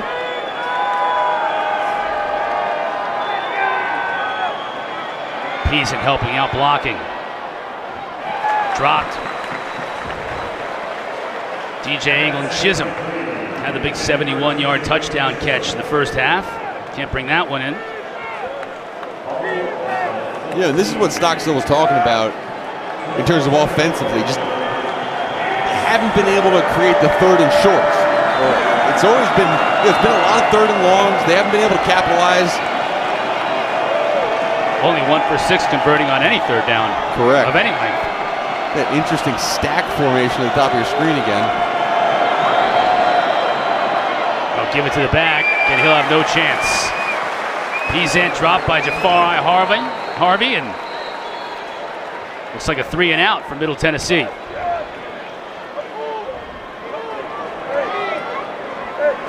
Little chippy. Field position battle here early in this second half. Miami had to punt. Now forcing Middle Tennessee to punt. Let's see how well Kyle Ulbrich can do shifting the field. Got Rashard Smith standing at his own 30 for the Canes. Whoa. Low kick. Smith is going to let it bounce and roll.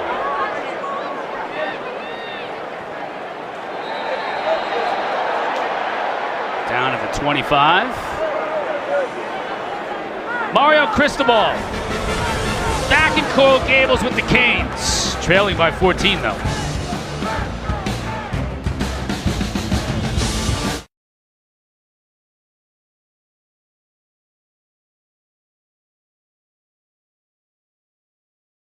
We made USAA Renters Insurance for the stuff you love. Because if it's worth lugging up 5 floors, it's worth protecting for as low as 33 cents a day. It's that simple. USAA. What you're made of, we're made for.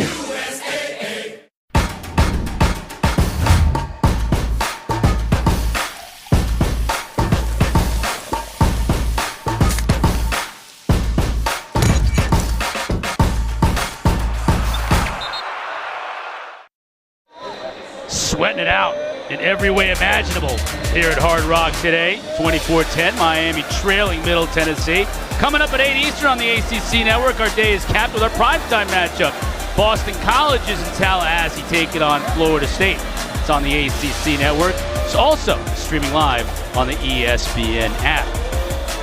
Really impressed with how Tate Rodemaker played after Jordan Travis went down last week. Yeah, Travis is back supposedly. Yeah. Feeling okay, so we'll see how that plays itself out. Also, Boston College offensively, I thought we'd see a lot more from them. Maybe today's the day. Maybe tonight's the night. We'll put it all together. Check it out tonight on the ACC Network. Van Dyke flushed out of the pocket. Coming after him hard. Dropped. Franklin.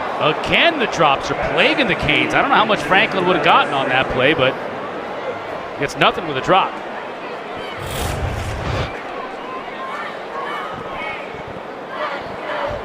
Good elusiveness by Van Dyke. Yeah, read the pressure, rolled out.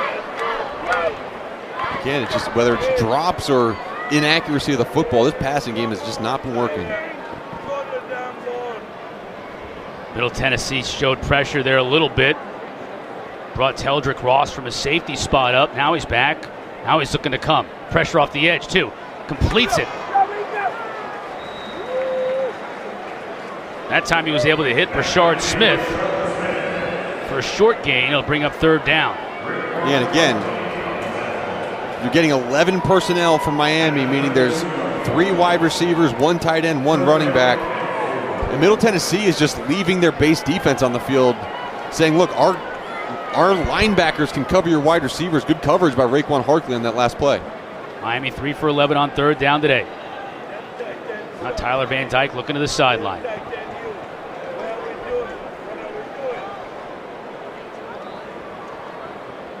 Van Dyke to throw on third down. Over the middle, has his receiver, hangs on after the hit, and they'll move the chains. Keyshawn Smith making the catch for the Canes. I like that route combination of slant flat, get the running back out in the flat, linebacker over pursuit, and good job by Tyler Van Dyke using his eyes to move the linebacker outside, and good delivery to Keyshawn Smith. Time of possession continues to be lopsided for Miami, and they'll keep it going with this drive. Van Dyke flushed.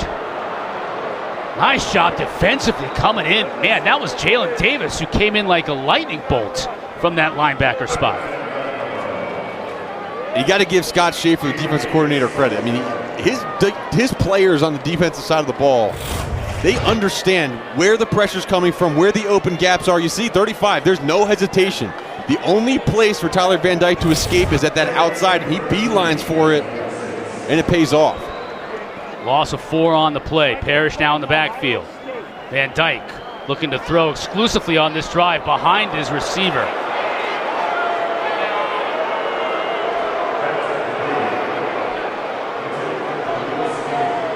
Not even close.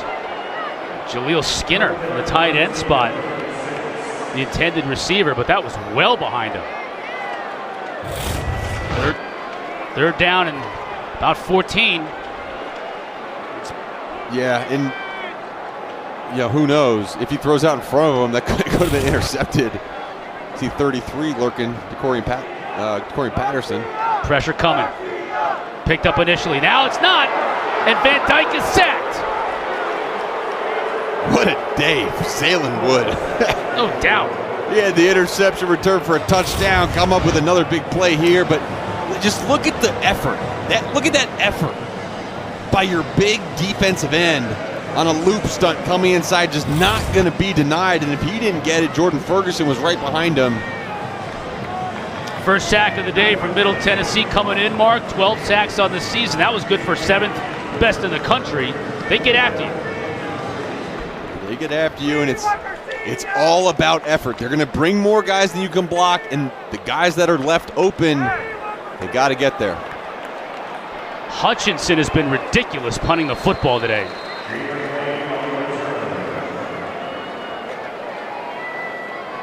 Got a Miami player injured on the play, right at the point of attack. Injury timeout. It's like the Corey Couch.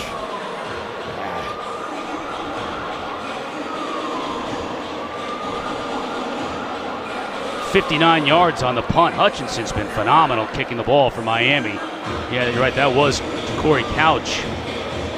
Shaking up, he'll walk it off and come off under his own power. Doesn't look like he's feeling very good about it. Chase Cunningham coming on the field for Middle Tennessee. Larisha, what do you got on Chase? You know, Chase is coming back from his ACL injury last season, and he's also learning a new offense. And he told me he feels like he's himself mentally. Of course, physically, he's not the same. His run game isn't quite where it was once before, but that doesn't hinder him, nor does it slow him down. Yeah, we saw him run one in himself in that first half for a score. Here's short pass, trying to get his receiver out in space to do something with it. And Isaiah Gathings does just that, picks up about 9 yards. That should have been stopped for a 0-yard gain. But incredibly poor effort by James Williams. I mean, you know, when you're that talented a player, you can't let your effort cause you to give up an extra 8 yards. Yep, stepped out of bounds after a gain of 7, 2nd down and short. And this is definitely what Cunningham and this Middle Tennessee offense needed. They have been stalled out.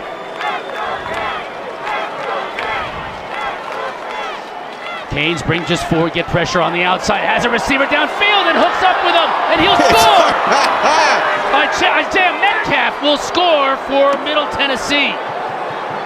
Elijah Metcalf, 69 yards, 71 yards in the first half mark, 69 yards in the second. The big plays continue for the Blue Raiders. And he was matched up against Jaden Harris, the true freshman who was in place of Corey Couch, who got hurt on that kick. And it's just the burners. He put the burners on, gave up inside leverage, and Metcalf puts his hands up like, look, this is easy. You got to have better coverage than that. Redshirt freshman from Charlotte. 2nd touchdown of the season. Extends that lead once again. Rankin makes it 21 points. Cunningham goes up top again, this time finding Metcalf. Shakes off the defender. Middle Tennessee by 21.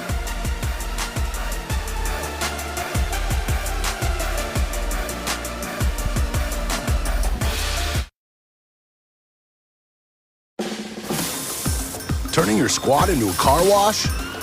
Weird flex. Turning your squad into a carpool so you drive less? Good flex.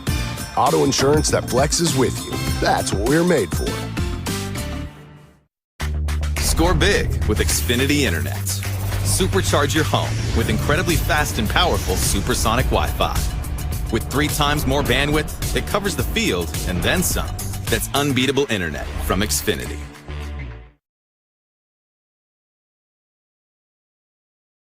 Elijah Metcalf all smiles from Middle Tennessee. His teammates congratulating him. Blue Raiders, 3 plays of 10 yards or more today. Those plays have gone for 71, 89, and 69 yards. And that's the big difference in this game. Turnovers early against Miami and allowing the big plays for Middle Tennessee. They're up 21. And what a smile it is from Elijah Metcalf. Those pearly whites out there, they're having fun on the Middle Tennessee sideline right now. You'd think a redshirt freshman from Charlotte doesn't know he's playing down here in Miami against the Canes. An opportunity to go deep. And this was set up by the poor tackling on the earlier play. This is 2nd and 2. 2nd and 2 all day long should be shots downfield, because if you get an incompletion, you wind up with a 3rd and 2, which is manageable. Great job by the offensive staff recognizing we have a true freshman in on defense who hasn't played much. Let's attack him. And now check this out. We got a new quarterback, Jake Garcia, is in for the Miami Hurricanes. Highly touted redshirt freshman. He has played before because he gets that COVID redshirt. Grayson High School in Grayson, Georgia. Now playing. Hands it off to Parrish. Parrish is able to pick up about 6. We have at least one player down for Miami. We got an offensive lineman who's slow to get up. That's Parrish, who's still down. Yeah, and it looked like the ball came out at some point. The offensive lineman was just trying to get the ball back, but Parrish just stayed down on the turf. Yeah, let's take a look. See. Oh, he hit hard. Looked like the ball came out after he hit the ground, but maybe the back of his head. Yeah. The way he hit hard on the back end. It's got concussion written all over it. Take another look. I've been in that situation before where the whiplash can cause concussions. I got one of my concussions when I was playing in this same way. Looked like he was down already before that ball came out, but the obvious concern is more with Henry Parrish Jr.'s health right now. You can see Mario standing above him, taking a good look at his player. It's meant so much to this team so early on in his career here at Miami, just transferring in during the offseason from Ole Miss. 3 years of eligibility left with Jalen Knighton hurt at the start of the year. So much was on his shoulders, and he carried that weight on his shoulders. Yeah, let's hope he's all right. I'm sure he'll get checked out with a head injury.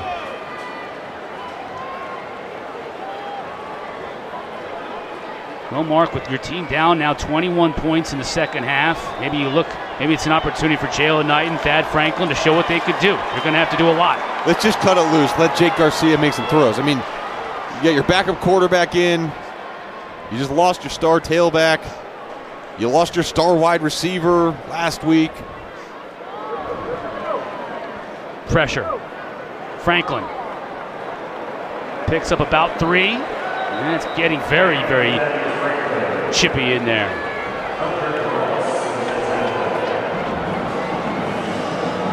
There you see Garcia out of California. Plays high school ball in Georgia. 3rd, less than a yard. Fake to Franklin. That's Mallon. He's got a lot of room to run. Into Middle Tennessee territory, dropped at the 40. One of the things that Jake Garcia has that Tyler Van Dyke doesn't really is the ability to use his legs. Didn't have to do it on this play, but as you watch this drive progress, let's see if they get Jake Garcia's legs involved at all, getting him outside the pocket, allowing him that scramble opportunity if there's nothing open downfield. That play covered 23 yards, longest play from scrimmage for Miami on the day. This one will be longer. Smith makes the catch to the goal line, right down at the 1-yard line. Jalen Jackson defending on the play. That's the longest play from scrimmage for Miami. 39 yards, and they're in business. And that ball got dropped in perfectly to Keyshawn Smith. Good focus by Keyshawn Smith. And they want to go quickly. They do. Franklin rolls his way into the end zone for the score.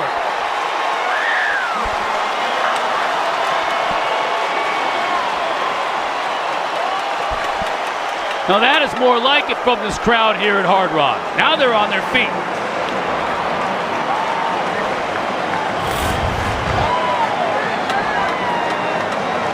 Good ball.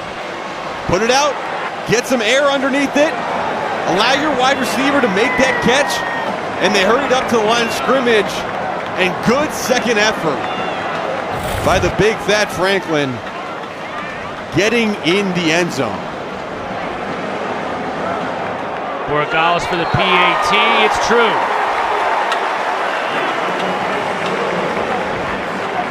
Coach Cristobal and the Canes answer Coach Stockstill and the Blue Raiders. It's back to a 14-point deficit for Miami. 6:08 left in the third. It's some new life for Jake Garcia. It feels like a completely different stadium. There's people cheering. And credit to Cristobal, right? You had a guy who was second in voting in terms of ACC preseason player of the year in Tyler Van Dyke, and It just has not been effective so far, and decide, look, let's change it. I'm not saying this is Jake Garcia's team moving forward, but sometimes you need a little bit of life. And Jake Garcia, good job coming in on that first drive and managing the game well, getting his team down the field into the end zone. There are the two quarterbacks. Van Dyke, who started today on the left, Garcia on the right, led the Canes on that scoring drive. Jake Garcia has yet to throw an incompletion this year. He was 9 for 9 in his first time seeing action earlier in the year in a blowout situation. Now 2 for 2. Well, we've seen some amazing fans across the ACC. Got a bunch of them here today. Now we need your help. This fall, ACC Network wants to experience each sport from your perspective. So snap a pic or take a video, tag it with hashtag #AllTheDevotion and post it to your social. You just might see it on the ACC Network. What a time for that promo. As the fans here are starting to get lively. And you're seeing the Miami sidelines feed off it. Now, can Rick Stockstill's offense, can they quiet them down with another big play? Showing pressure. Bring just 4. Cunningham flushed. He's going to have to get rid of it, and he throws it away.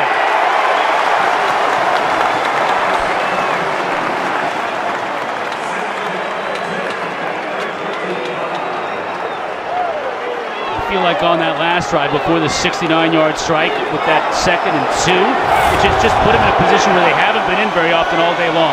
No, they haven't. They've been in this position a lot more often. 2nd and 10. Crowd on their feet.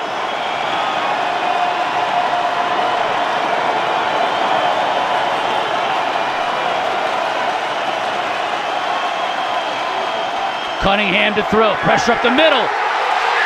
Eludes it. Not for long. Corey flags down Cunningham, and it's a sack.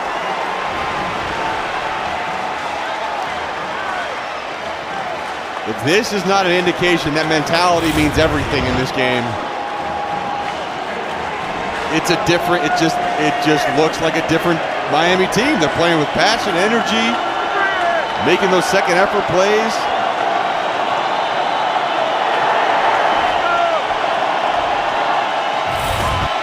Now Cunningham and the Blue Raiders are in big trouble. 3rd and 15. Canes bring just 4, but they get home.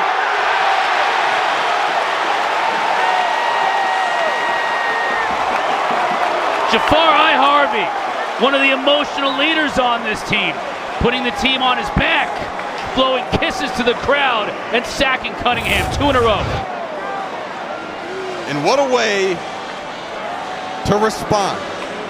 Jake Garcia ignited the fan base here in Hard Rock Stadium on that long pass. And then really the foundational piece of this team, the defensive line, answered the call with back-to-back sacks.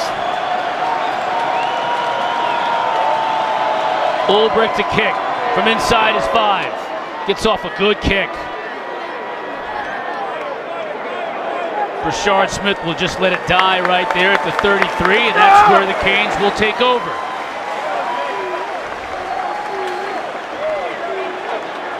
It is Garcia once again who leads Miami's offense out onto the field.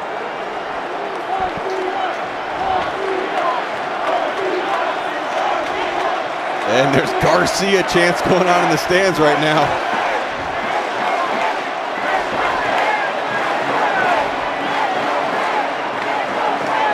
There you have it, Mark. 9 for 9.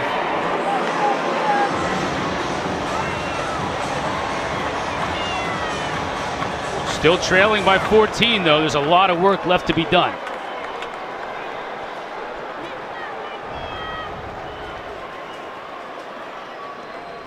Raiders bring 6, collision in the backfield.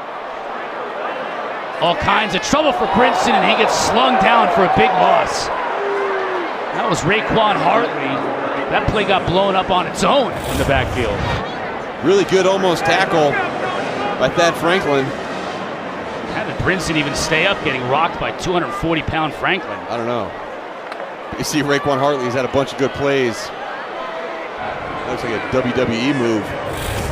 Throwing the arm bar down. Yeah, the arm bar. Good call. Bad news for Miami. 2nd down and 18. Garcia to throw. Has time. Underneath to Mallory. Makes the catch. 36-yard line. It'll be 3rd down and about 6.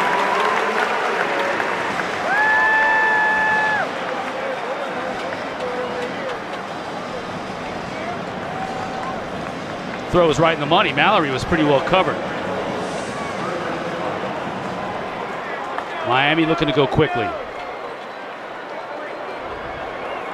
Middle Tennessee showing pressure with the linebackers up near the line of scrimmage. They're showing man-to-man. Looks like they're still in man. Garcia to throw. They come with pressure up the middle. Picked up, flag down, and hits Mallory again.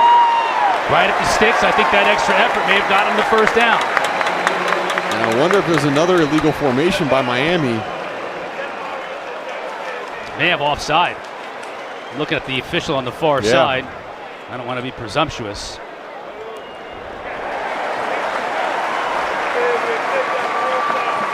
It will be offside against Middle Tennessee. The assumption here is to be declined. Let's listen to our referee, Riley Johnson. Offside. Defense number 9. Penalties decline. Results in the play. 1st down. Jordan Ferguson, team captain, a little over anxious. 1st down for the Canes. See Ferguson jump. Well, you think he just lined up offsides, but good block by Thad Franklin in the middle, picking up the blitz, allowing time for Garcia to get the ball out. Really good catch for Mallory, too. Garcia play action. Downfield has a receiver that makes the catch. Incomplete. No, now they're going to say did catch it.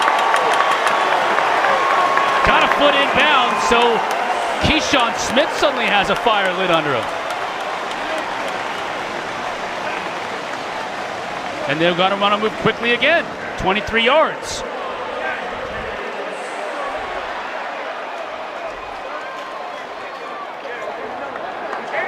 Good protection for Garcia over the middle. Defender may have gotten there too soon. He did, Llewellyn. And great job by Brashad Smith getting his body in front of the defender. The only option that Trey Llewellyn had was to go through Brashad Smith. He drew the penalty. Defensive pass interference. 15-yard penalty. Automatic 1st down. Watch this. Good job of body positioning right in front. The only way to get to the football was through the body of the wide receiver. Obvious call. 7 penalties for 74 yards against Middle Tennessee. Fresh set of downs for Miami. From the 20-yard line, they'll scrimmage. Garcia throw over the middle. Mallory inside the 5. Oh, that could be a fumble. Free. Recovered by Middle Tennessee in the end zone. Touchback is the ruling. Wow. We're going to have to take a look at whether that was a completed pass. Now, the ruling on the field was that it's a completed pass and fumble. Good pop pass. And that to me is a completion. Let's see. He's got control. He brings the ball in, makes another step. That's going to be close. Close, because he's got to make that football move, right? Yeah, and the football move doesn't necessarily mean he has to bring the ball down into his body, but you see the eyes turn. Yep. Another step was taken. So they'll review it. Again, as Mark said, the call is a catch by Mallory, fumble into the end zone, recovered by that guy right there, Decorian Patterson, and they're looking at it. Huge play in this game with 2 minutes left to go in the 3rd.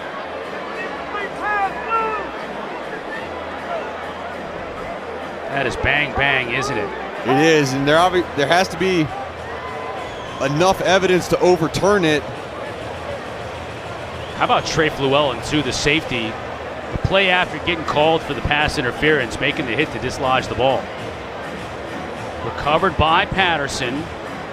And that's where we stand on the field, being reviewed by Rusty Acree, our replay official. And good job by DeCorian Patterson, number 33, not hesitating at all and recovering the football immediately.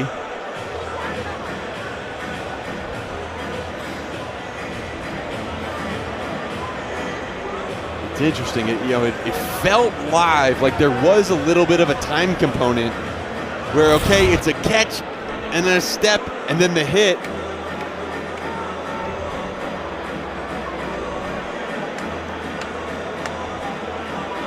Refresh everybody on what they're looking at here, Mark. It's not just catching the ball. The catch was made. He's got to make a football move, and that doesn't necessarily mean stiff-arming somebody. It's just a matter of turning and beginning your run. Is that correct? Yeah, turning and beginning your run, or turning and securing the ball differently, or even not turning, but doing something intentional that would be involved in a football play, right? I think that where you say it's an incomplete pass is if you determine, okay. Ball will go back to the previous spot, second down.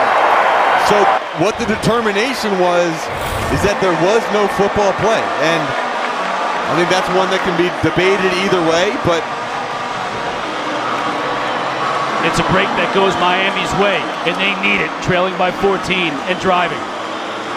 And then the result of that play is also an incompletion. So either way, good defensive play by Middle Tennessee.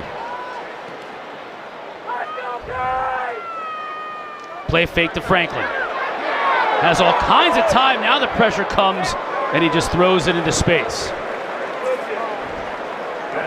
And Miami's running three-man routes and keeping everybody else in to block. So you're having an extra tight end and running back staying in the block. Good coverage on the back end by Middle Tennessee. And now it brings up 3rd and 10.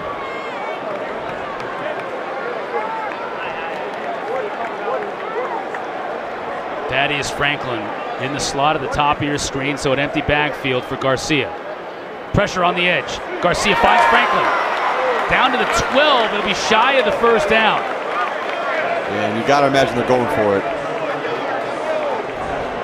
They already went for it on the red zone on 4th and 5 in the first quarter. Not even hesitating here, not even talking about it. No.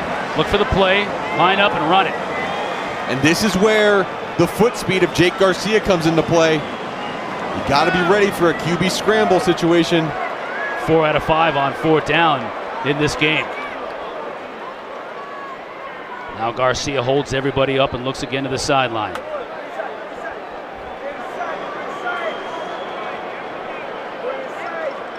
High snap. Rolls to his left. Looking into the end zone. Incomplete. And flag comes. It's behind Romello Brinson. Teldrick Ross was covering on the play, and the flag came. Ball will be placed at the spot of the foul. Automatic first down.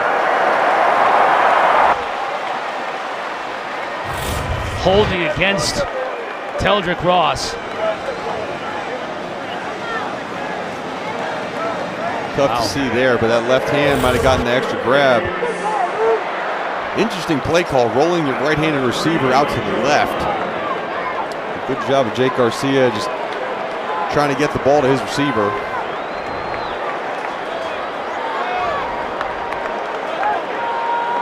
Big Dad Franklin behind Garcia.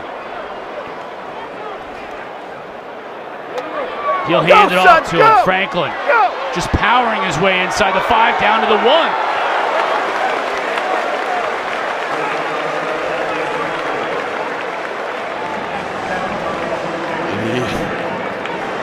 He had Quindarius Dunnigan, the big defensive end, draped all over him. But you see the power of number 22. Just keep on driving. We might get to see it again. We do. To the goal line, that elbow went down before he was able to roll across it. Still no score.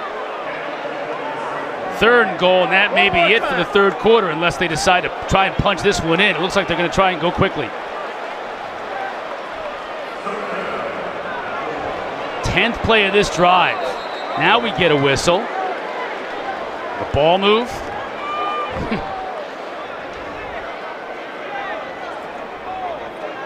Those are tight quarters in there.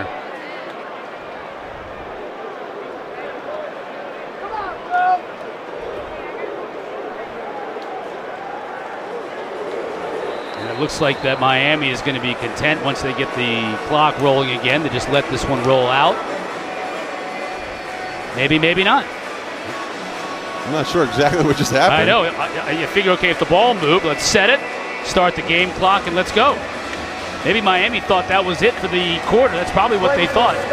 The center advanced the ball. We reset the ball. It's third down. Ja'Kai trying to advance the ball. I have no idea what he's doing. Ja'Kai Clark, our center, which of course always happens. Yeah. Leans over, picks up the ball, moves it across the goal line. That time he kept it in pretty much the same spot. 3rd and goal.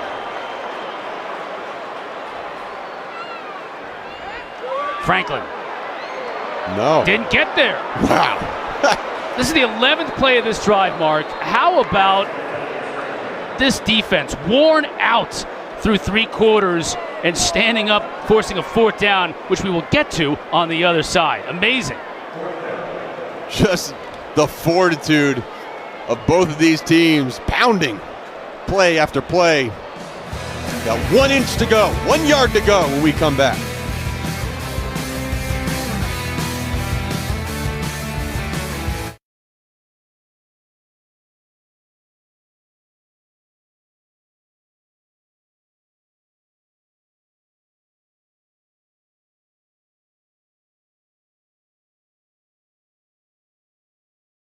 We made USAA Renters Insurance for the stuff you love. Because if it's worth lugging up 5 floors, it's worth protecting for as low as 33 cents a day. It's that simple. USAA. What you're made of, we're made for.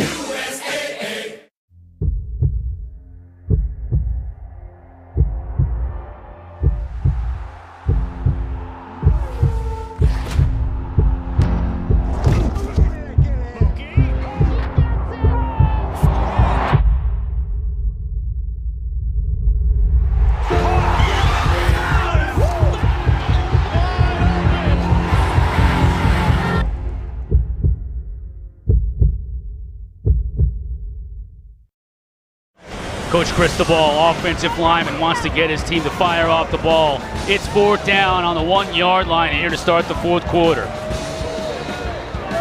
And obviously the time in between the 3rd and the 4th quarter, not enough. Miami.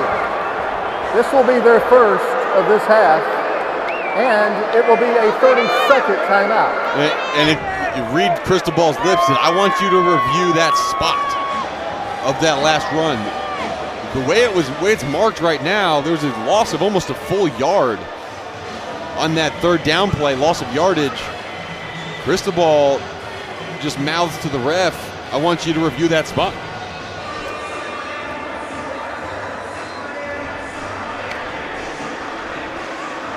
Officials talking it over.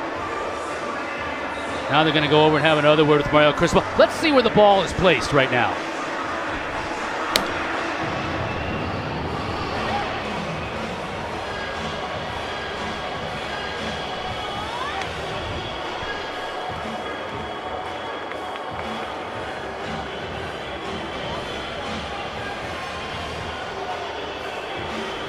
That's where the ball is marked, to your point, almost at the 2-yard line right now. And you remember, it was at basically the 1-inch line when they started that 3rd down play.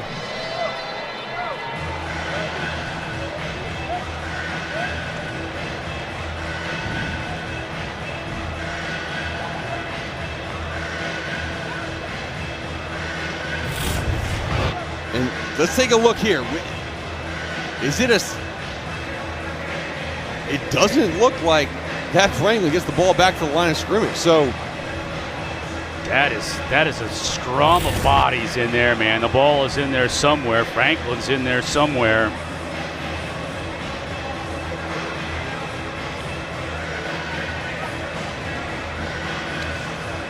They're going to sort this all out. And while they do, we're going to take a quick commercial break. We'll be right back. Huge moment in this game as we start the 4th. Miami facing 4th and 1.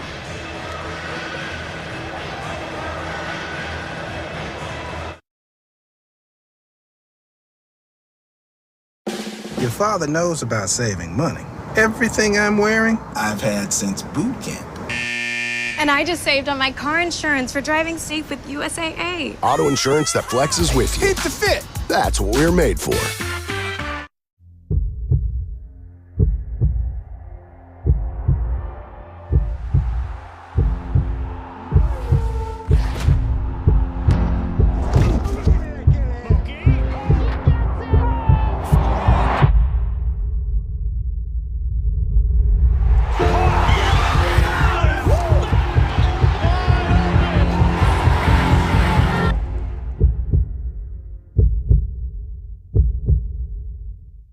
Blow-up moment.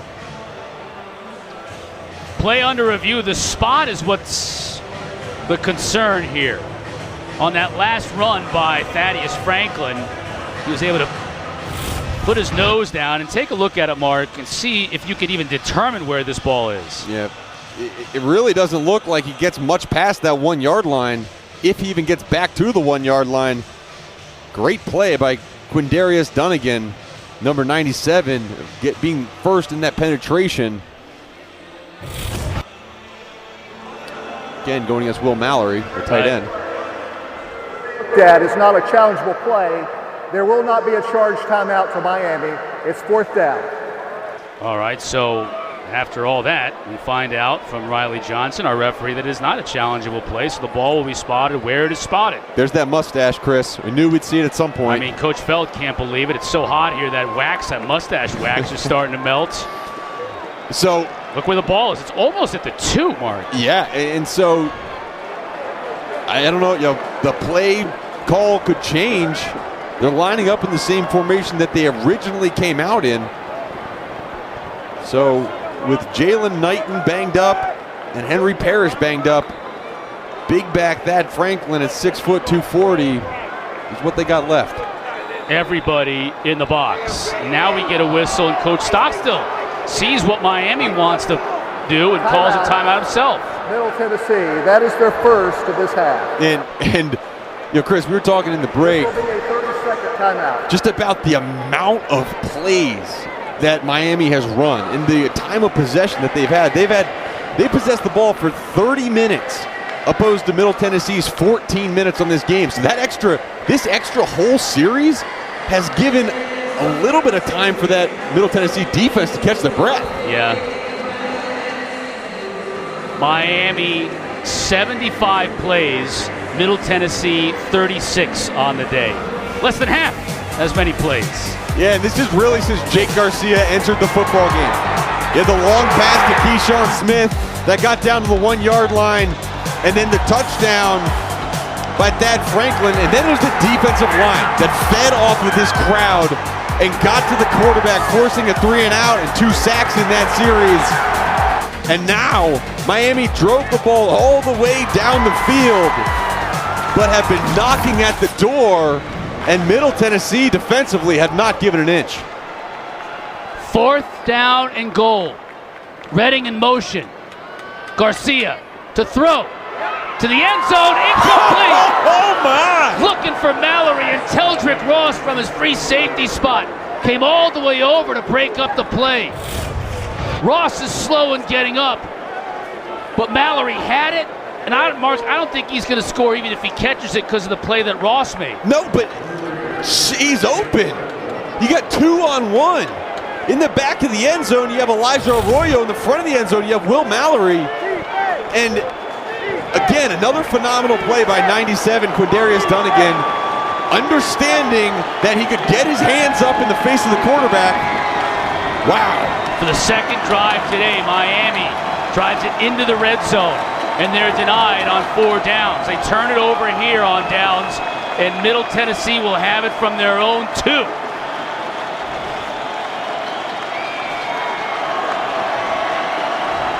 Cunningham from inside his own end zone. Will Miami bring pressure here? Cunningham changing the play to his offensive line. Here come the Canes. He'll throw, and he'll go up top. Caught! Into Chisholm for the second time today!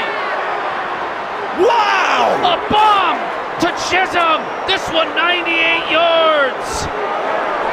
Wow! Cunningham from his own end zone. I can't believe it. The Blue Raiders have bombed Miami with huge plays today, and they do it again in the fourth quarter.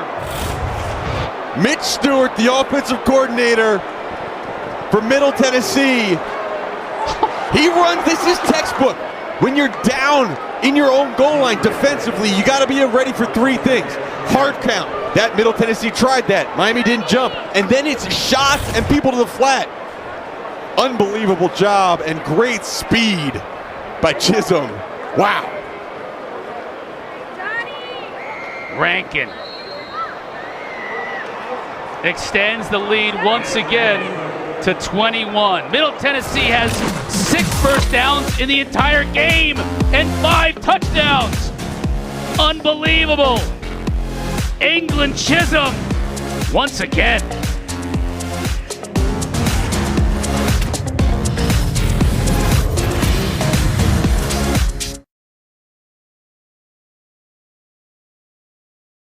Your father knows about saving money. Everything I'm wearing, I've had since boot camp. And I just saved on my car insurance for driving safe with USAA. Auto insurance that flexes with you. Hit the fit. That's what we're made for.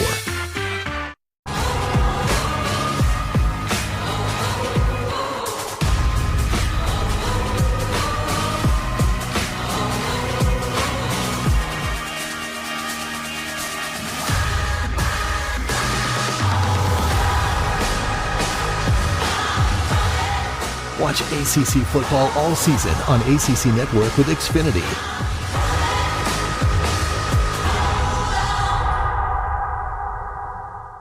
Imagine that receiving room this week after this game. I mean, Chisholm comes into this game with 3 catches for 15 yards on the season. Today, he has 2 catches for 169 yards and 2 touchdowns. That last one, 98 yards. It's, you got to be ready to take away those shots when you're down in that area, but you saw the speed. I mean, Chisholm, he's not a big guy. 5'7", 150 pounds. That is not big, but he could fly. Now Miami is in full-on desperation mode. Smith, this will help. There ain't going to be anybody to catch him. Oh, my. So the Canes get it back immediately. Well, they needed that. They had to have it. They did. This game, it's been big play after big play. Keyshawn Smith. That was it at that point. Man. 2 consecutive plays, 2 touchdowns. 2 like 98-yard touchdowns. Yep. Borregales with the PAT. Larisha, what is going on down there on the field? I can say it's a madhouse down here in the field, and everybody right now is celebrating with Chase Smith, who is destined to be a Hurricane. The legacy runs so deep in his family. His dad is Willie Smith, the All-American tight end. His mom graduated with a nursing degree. His grandmother was a professor at Miami. His brother also graduated with an engineering degree from the school, so it was only right that he continued that tradition, and I think it's safe to say that he's doing a great job by upholding that legacy, and he says he embraces it. He embraces that responsibility and wants to continue to uphold that standard that his family set for him. Well, they needed special teams on that play, that is for sure. Jay Smith is, you have a guy like Cristobal who talks about Jay Smith and said Jay Smith is a special teams demon, and then Keyshawn Smith uses a big-time play by Smith to spring himself for that score. And Miami had to have it, as you said, Mark. Down by 21. Now it's again manageable. We're at the start of the fourth quarter.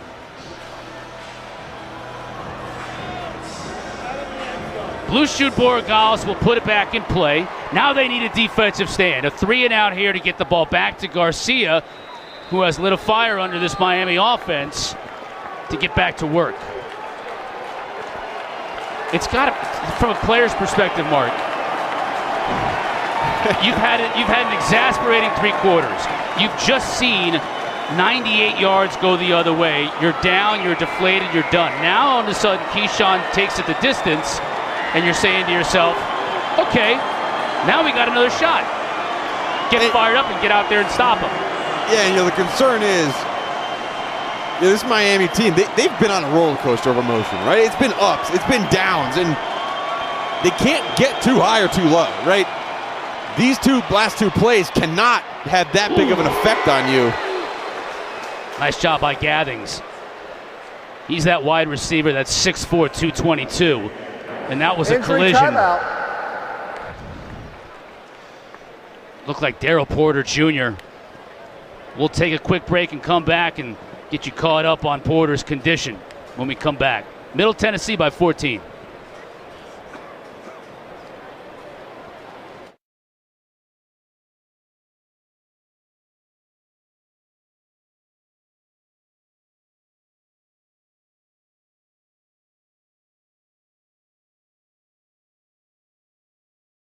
We made USAA Renters Insurance for the stuff you love.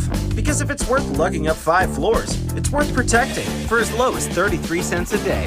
It's that simple. USAA. What you're made of, we're made for.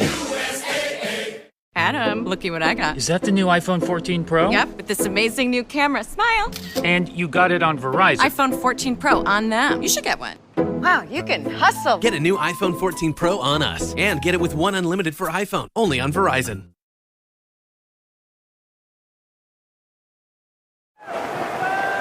Daryl Porter was able to walk off under his own power. ACC PM, that's ACC Network's new afternoon studio show. Mark Packer, Trey Boston, and Taylor Tenenbaum, who's in studio today. We'll focus on football, but we'll talk about all the sports around the rest of the conference. 4 o'clock weekdays. 2nd down and 3. Cunningham will carry it himself.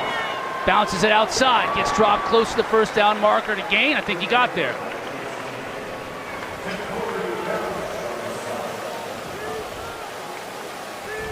You're starting to get thin in the defensive backfield for Miami.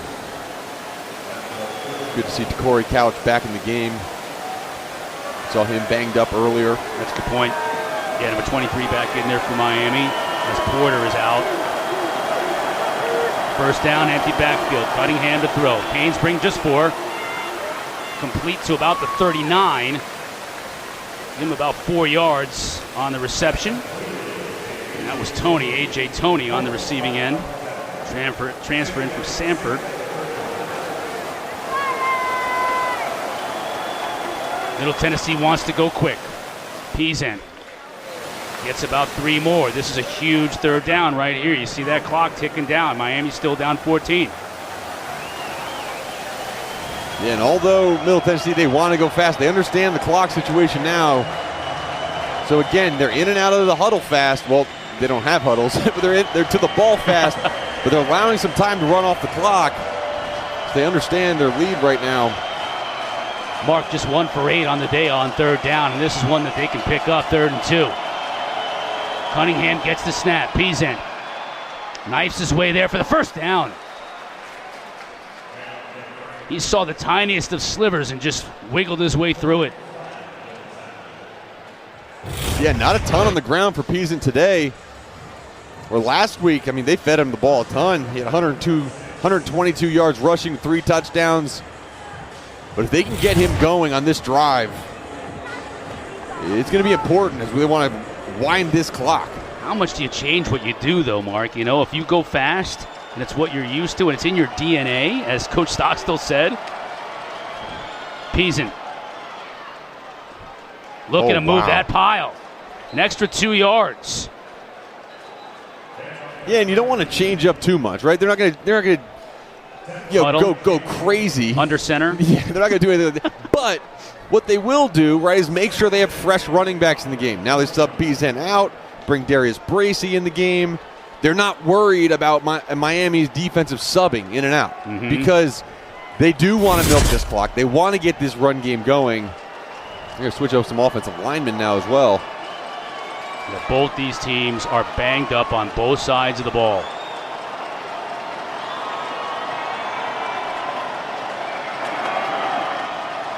Cunningham pressure. Gets it out to Bracey. Bracey cuts it back in and gets a first down.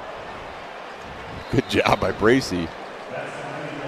There's some confusion on Middle Tennessee's sideline. A couple wide receivers looking over to try to see the play as the ball was snapped.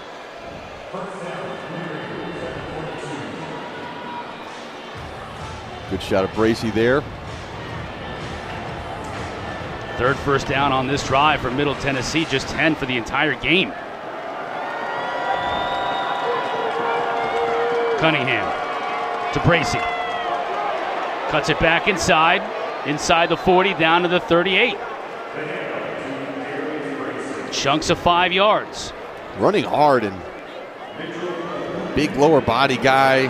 Doing a good job of kind of squeezing his body sideways. See that misdirection draw, but he just kind of lets that leg go dead, bounce off a block, pick up a few extra yards. Cunningham to throw. Fakes. Now gets out of the pocket low and had a receiver coming back for it, just couldn't connect with A.J. Toney. It'll bring up 3rd and 5. Good pressure by Akeem Mesidor. Cunningham had Bracey as a check down over the middle, just wasn't able to see him. And sub in at right tackles. And they don't have a whole lot of right tackles to sub in. They don't have a whole lot of depth on the offensive line. 10th play of this drive, and this is massive. Because they're also just out of field goal range here. Yeah, they are, and they're showing, Miami's showing pressure. And man-to-man. They bring 5. Cunningham will have to step up. Now he can run for it, and he's going to pick up the first down and a lot more. Slides down at the 25. Wow. Wow. It looked like Miami had him beat. Watch the middle of this line. Watch flag, number 11. He goes for that chip when I think he could have just turned inside for the quarterback. Yeah, it's when you have these line stunts, you don't want to take yourself out of a play by completing the line stunt, but good job by Cunningham understanding the situation and picking up the first and more. Cunningham to throw for it again. Now going to the end zone. Perfectly thrown ball down inside the 5. Jalen Lane makes the catch. It'll be 1st and goal for the Blue Raiders. Yeah, and he's working on Malik Curtis, the sophomore. He's in because Tyreek Stevenson, the starting cornerback, he's been out with an injury. And a perfectly thrown ball, and what a catch by Jalen Lane. Man, what concentration. 1st and goal for the Blue Raiders. Peason flags down.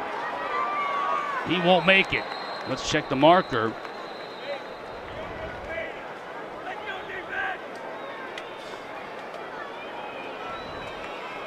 Even a field goal. Illegal substitution on the defense. Wow. 12 players participated in the previous play. Penalty is half the distance to the goal line. First down. I was about to say, Mark, even a field goal here is no bargain because you'd be down 3 scores, but a touchdown here is a killer.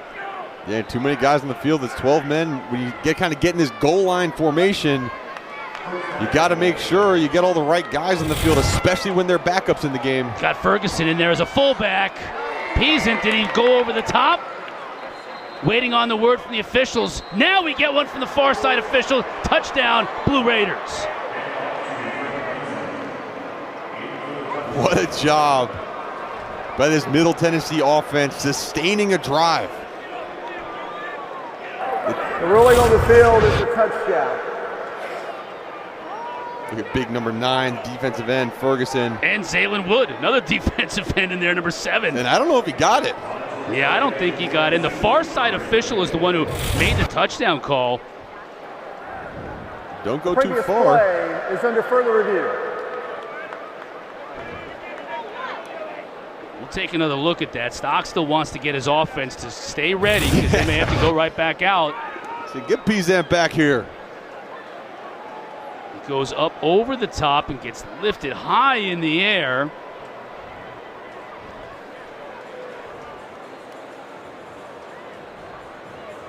I'm looking to see if there's a second effort underneath there. It must be what that is, Mark.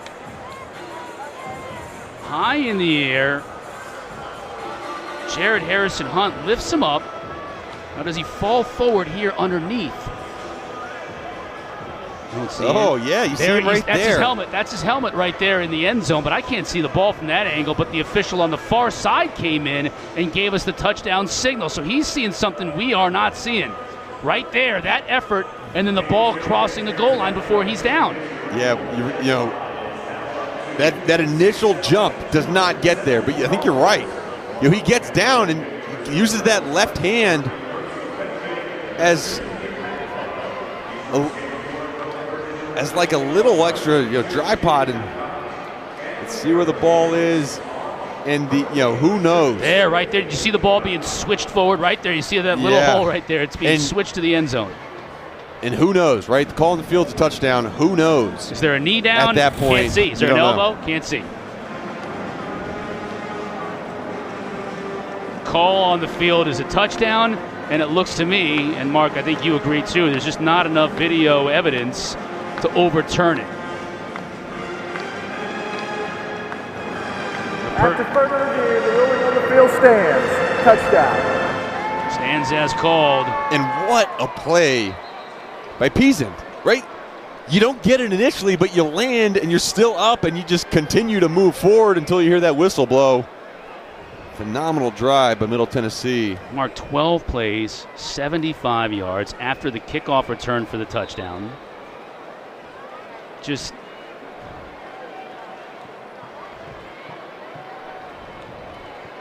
they've outplayed Miami in every aspect. Rankin with the PAT, 45 points for Middle Tennessee today here at Hard Rock.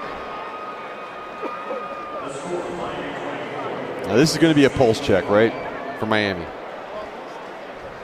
You're down 21 points. How are you going to respond in this moment? You've had so many ups and downs,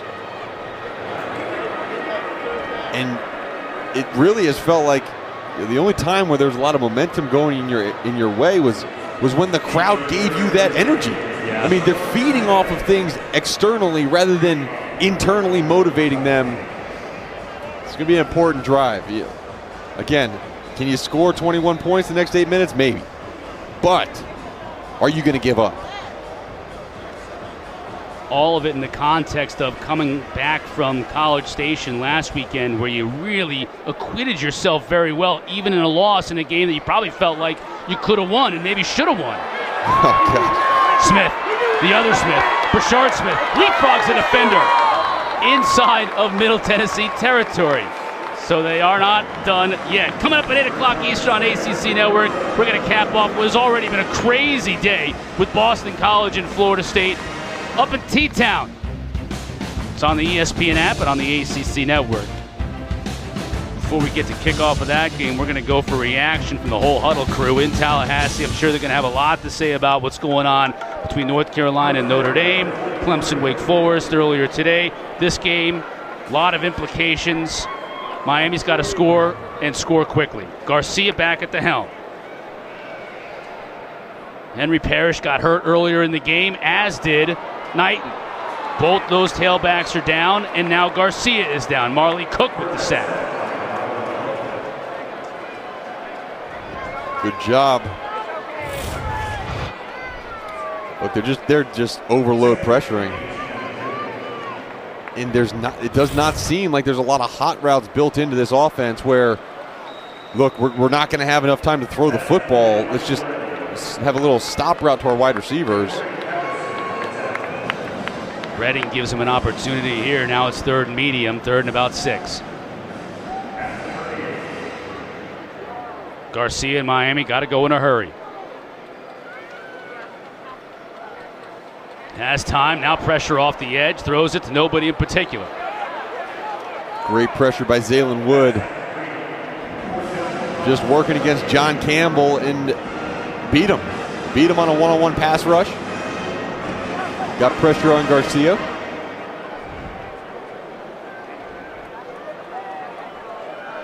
4th down and 5. Obviously, you're in a go-for-it situation. Now we got a flag on down late.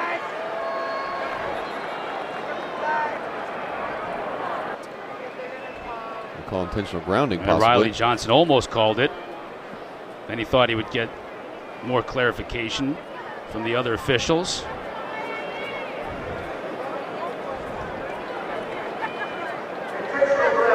Offense, number 13.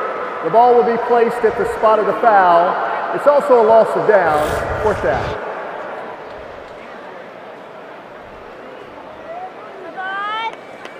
Yeah, there's no one over there. And he's not out of the tackle box. That was what I'm sure the officials were looking at, and that's why it took our referee, Riley Johnson, a little while to drop the flag, making sure. Said, nope, still in the tackle box. That's a penalty. 4th and 13. For all intents and purposes, this is the game for Miami. Got to convert here. The Middle Tennessee is going to bring pressure again. Force the ball come out fast. They bring 5. Garcia has time and has a receiver caught. 1st down, Michael Redding. Good throw by Jake Garcia. And good job of the offensive line, giving it enough time for that route to develop downfield. Good completion.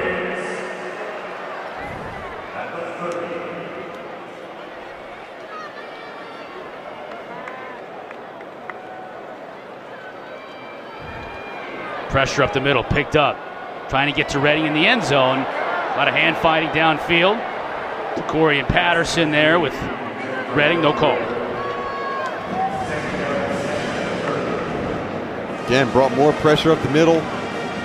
Brought 6 guys, just leaving one-on-one on the outside. A lot of faith Scott Schaefer has in his defense, especially his cornerbacks. Be able to cover up these Miami wide receivers. 2nd down and 10. Good look at Rick Stockstill. Mentioned the wins he's gotten on the road in the 17 years he's been at Middle Tennessee. A couple of times at Maryland, Mizzou, Syracuse, Georgia Tech. Dare I say this one against the 25th ranked team in the country would be his biggest. Garcia hits his receiver. That's Smith. There's a couple of people miss. Spins inside the 20. Miami's not done yet. That'll be a 1st down. For those of you just joining us, Garcia spelled Tyler Van Dyke in the 3rd quarter. Lit a fire under this Miami team. He's 8 of 12 on the day. The clock is running, right? Yep. Take a lot of time off the clock. You have to score faster. Inside the 10. Touchdown, Miami. Stepped out, I think. Oh, he did. All right, the 2. Jaleel Skinner was the one who caught the ball and brought it in, but he did have a foot out right inside the 2.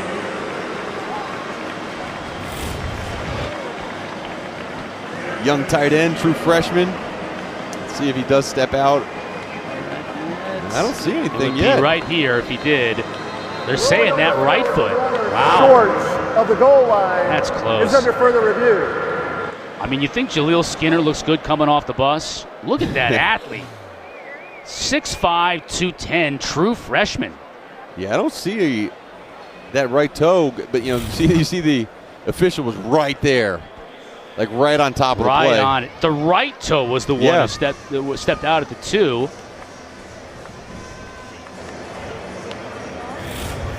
Let's take a closer look. It's not the left, it's this one right here. That right toe. Man, that looks like it's still green. Yeah, I see some green. A little green in between that white tip of the toe and that white sideline. I'd say that's a touchdown. I'd say that's Skinner's first career touchdown with the Canes.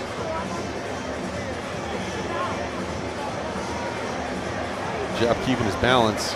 It is this one here. You can't see it from that angle. I think the other angle is perfect. I see a little bit of green between his toe and the white sideline. You're right. Our replay official, Rusty Cree, has been busy today. After further review, the ruling on the field stands. Oh, interesting. I don't know about that. So it stands. It'll be 1st and goal from about the 1.5-yard line. Miami's got to put this thing in a hurry. They've not had a lot of success down here in the red zone doing just that. This 1.5-yard line has been the Achilles heel for Miami. No doubt. Have not been able to get the ball in the end zone. Down here just moments ago, and on 4th down, they tried to get it to Mallory in the flat. That didn't work out. They're trying to hammer Thad Franklin in there.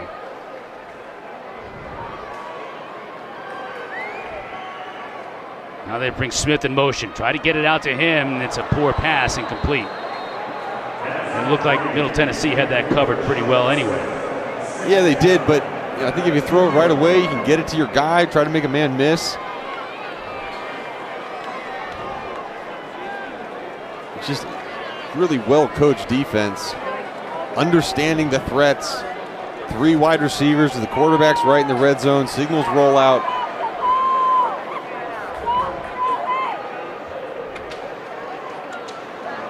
Franklin churning. No signal yet. Ball might be loose. Oh my goodness. They have no signal from the officials just yet. Middle Tennessee signaling. The ruling on the field is a fumble recovered by Middle Tennessee. Wow. First down. I mean, everything is going wrong for Miami today. Franklin trying to get there. You can't see where the ball comes out from that angle, but you could see the Middle Tennessee players scrambling for it. Where's the ball? He's definitely short. Then the ball comes out. This will obviously be reviewed, and while it is being reviewed, we'll take a quick break and be right back. All Middle Tennessee midway through the fourth.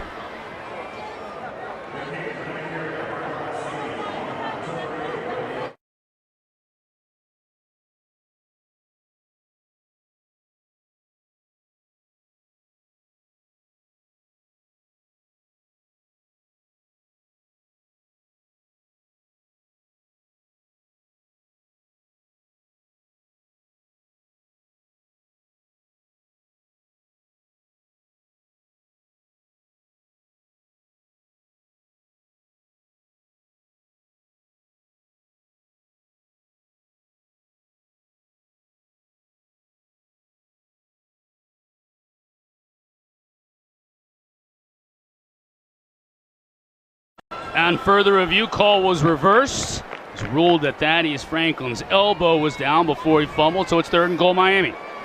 And looked under center. See the dude QB sneak. Look at that with a fullback. Franklin. Got it. Touchdown. Got it.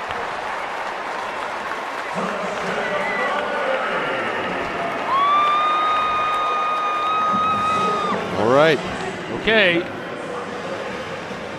Miami did what they had to do.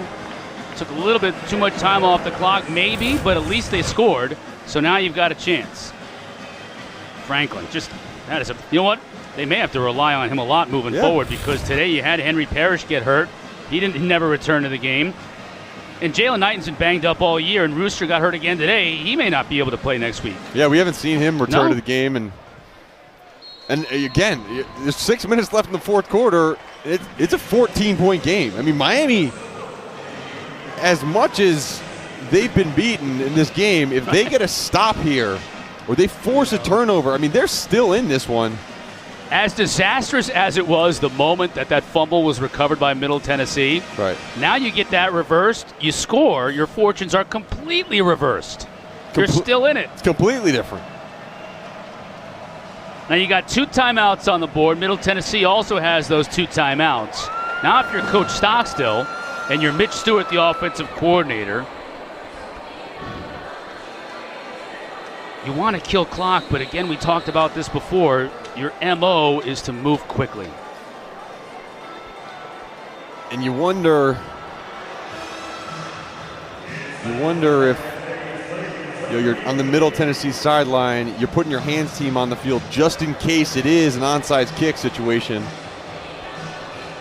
And it looks like there's 2 kickers in for Miami. The Borregales, and then 97, the punter, is also on the field. Will Hutchinson.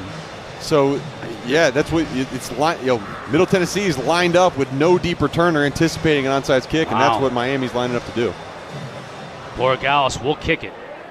1 big hop, 2nd big hop, and covered beautifully by, it looked like Jalen Lane, the receiver on the hands team, was there, Mark. I don't know about that decision. 6 minutes is a long time.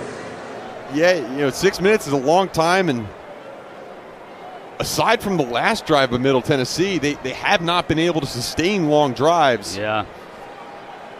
There's our guy right there, DJ England Chisholm. Look at these 2 bombs. Guy came in with 3 catches for 15 yards on the year. This is more than 15 yards. Speed. That's 71. Speed. And then if you thought that one was good, yeah. How about 98? And it's when you have a guy that fast and you see a defensive back running side to side, you say he's leaving. Just put the ball out there, let him run under it. Peasant running hard for about a yard. Chance Williams making the stop.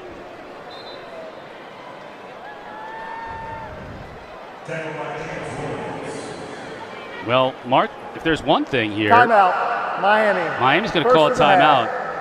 This will be a 30-second timeout. The Middle Tennessee offense hadn't run a whole lot of plays today. So are they fresh relative to what they normally might be in the fourth quarter of a game? Yeah, you think so. And again, the ability of their defense to continue to play every single play the way they have, I mean, it's impressive. And that's the flip side of that. Yeah, and so you got to imagine that the offense, who has been sitting on the sidelines watching their defense give everything they have, they're feeling, as you said, probably pretty fresh. And they're going to use that to their benefit. Miami's run 85 plays today in the South Florida heat and humidity.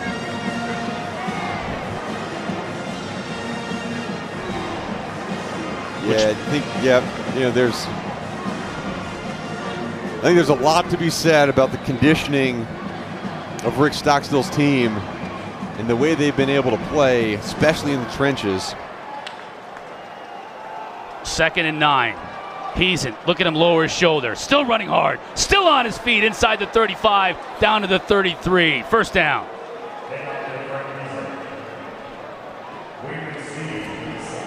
Tell you what, that play right there kind of encapsulates what we've seen all day.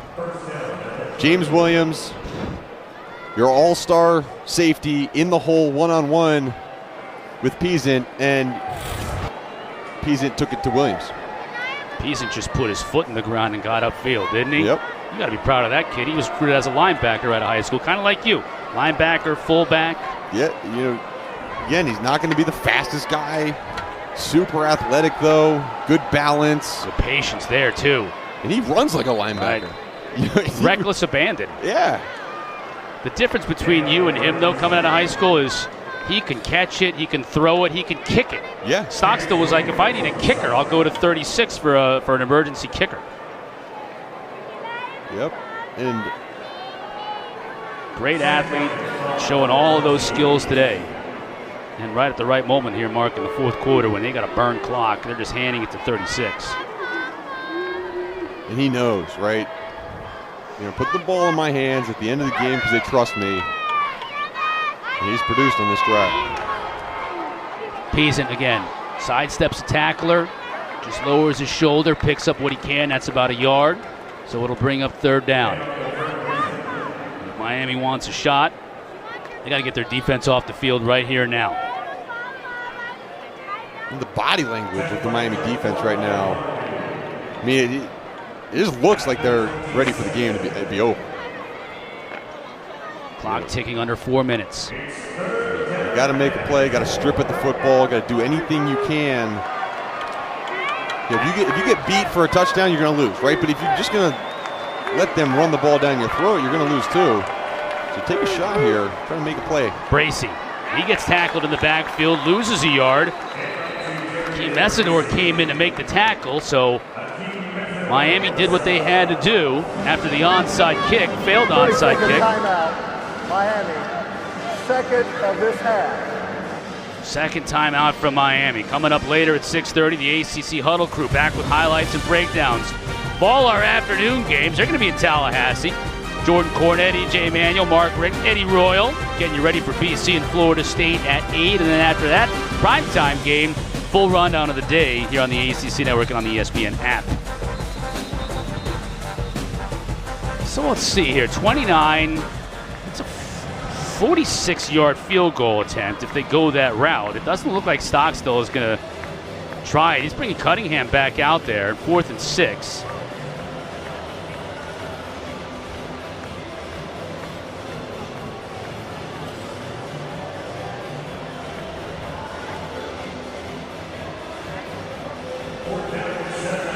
Yeah, and, what that signals to me is it's just out of the range of the field goal kicker. Because if you can add 3 points, right, you do it. Rankin's very accurate, but to your point, yeah, I think he might be a little bit out of the range. So here we go on 4th down. Cunningham, draw. It's worked before today. Does it work again? Nope, just a little bit.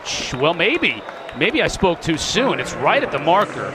I still think he's a little shy, but this is worthy of taking a closer look at. Which official marks it? The one nearest to us or the one on the far side? You need to get to the 23-yard line. It does look like he's just short. You see players flying out of there. Don't pick up a ridiculous penalty at this point.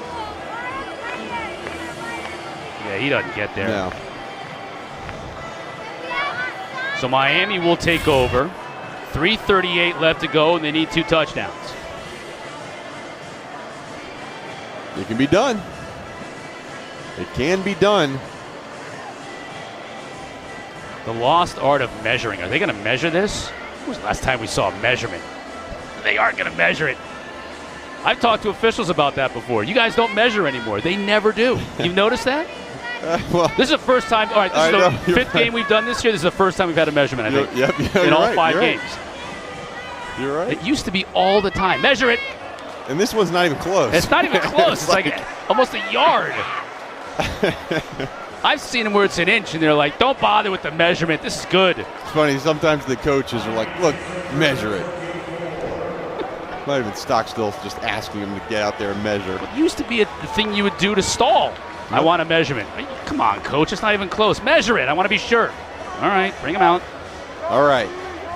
Well, Middle Tennessee was just bringing the pressure on the last drive and just daring Garcia to throw the ball deep or throw the ball out to his wide receivers. They're lining up with, again, 6 guys right around the line of scrimmage. Garcia will throw. Here they come off the edge. Watch out for Garcia. Got hit. Ball's loose. They didn't blow a whistle. Still loose. Big old George Branch came out of there with it. Now we finally get a whistle. Dedrick Stanley from that cornerback spot from the safety really came hard. The ruling on the field is a fumble recovered by the defense. 1st down. Wow. Well, and Dedrick Stanley, it looks like he almost paused for a second on the blitz. Watch him coming up the left side of the screen. Right here, he pulls up for a tiny second, and that is definitely a forward pass. So I think the officials it's recommended to them that they let the game play on to see kind of what happens, but that ball is coming forward in the hand, and it's going to be a scare for the Miami fans that didn't need to be one. Back when you were playing, if you're in Stanley's shoes, you go right through Garcia. Like, you don't pause for a second. But nowadays, with the protection of the quarterback, you think Stanley was like, if I hit him as hard as I could hit him, it might get too ugly. Like, it might be 15 yards. I don't know. I mean, you hope not, right? Like that. I know, but you're right. That could be what's going through his mind. You also don't want to miss the layup, right? You don't want to run past him. After further review, it's an incomplete pass. Good call.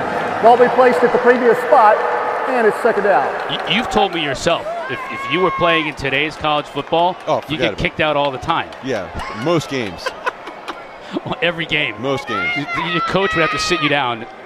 Please try and make it to the final whistle today. And that's what we were taught. I mean, you want to have like 3 sounds, right? When you make a big hit, you want to have the sound of you hitting the guy, the sound of the guy hitting the ground, and then the sound of the breath leaving his lungs. It's not the way anymore. No, old school. 2nd and 10. They come with 5 again. Garcia has time. It's picked up. Fluelin dropped it. Yep. Trying to get it to Mallory, and Fluelin read it perfectly. Just couldn't hang on. I'll tell you what, I've been impressed with Trey Fluelin's game.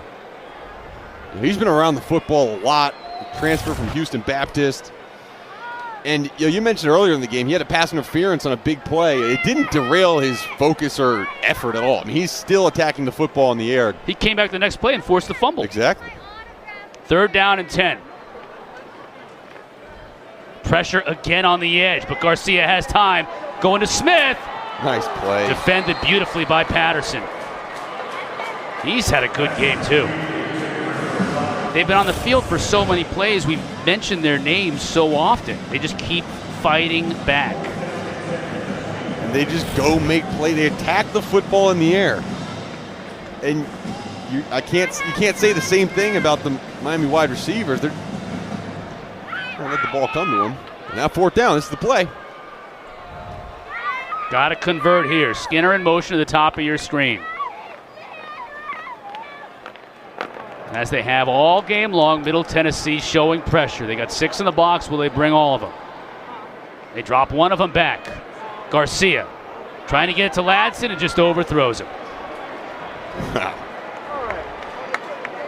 How about that? And that will do it. Miami with just 1 timeout on the board. Middle Tennessee up 2 scores can send everybody to the turnstiles here in Miami Gardens.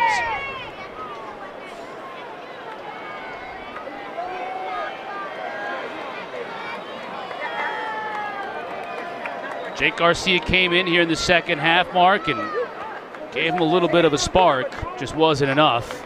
And too many big plays from Middle Tennessee. And you got to wonder, what's going through the head of Mario Cristobal, right? One thing he said after last game versus Texas A&M, he goes, my guys played hard. They played tough. Atmosphere didn't get to them. I think the playing hard, that's going to be something that's looked at on film. I think it's going to really have to be analyzed. How hard did we play? Obviously, mistakes happen in this game. But it felt like, at the end of the day, Middle Tennessee out toughed them. Miami calls their last timeout. Look at the schedule coming up. 30-second timeout. You go to the ACC. North Carolina. Last we looked, they were getting pretty well hammered by Notre Dame today at home. Then on the road in Blacksburg and just a full ACC slate. Tough finish. No bargain with Florida State either, but they get them at home, but at Clemson and then Pitt to finish the year. But it's right away against North Carolina next week. Both those teams will be looking for a big-time bounce back. We'll obviously get full update on what's happening in Chapel Hill on the huddle coming up as soon as we wrap things up here from Miami. We'll send it to Tallahassee. There's Mario Cristobal right there. So excited about coming back home where he played his college ball, won 2 national championships here, late 80s and early 90s, and rebuilding Miami to that glory again. Yep. And it's not going to be an easy task, and it's not something that's going to happen overnight. And clearly they've got a long way to go. Yeah, there's going to be a lot of questions that need to be answered throughout this week, right? Who's your starting quarterback? Is it Tyler Van Dyke? Is it Jake Garcia? Who's your running back? Henry Parrish, what's that injury look like? Jalen Knighton, what does his injury look like?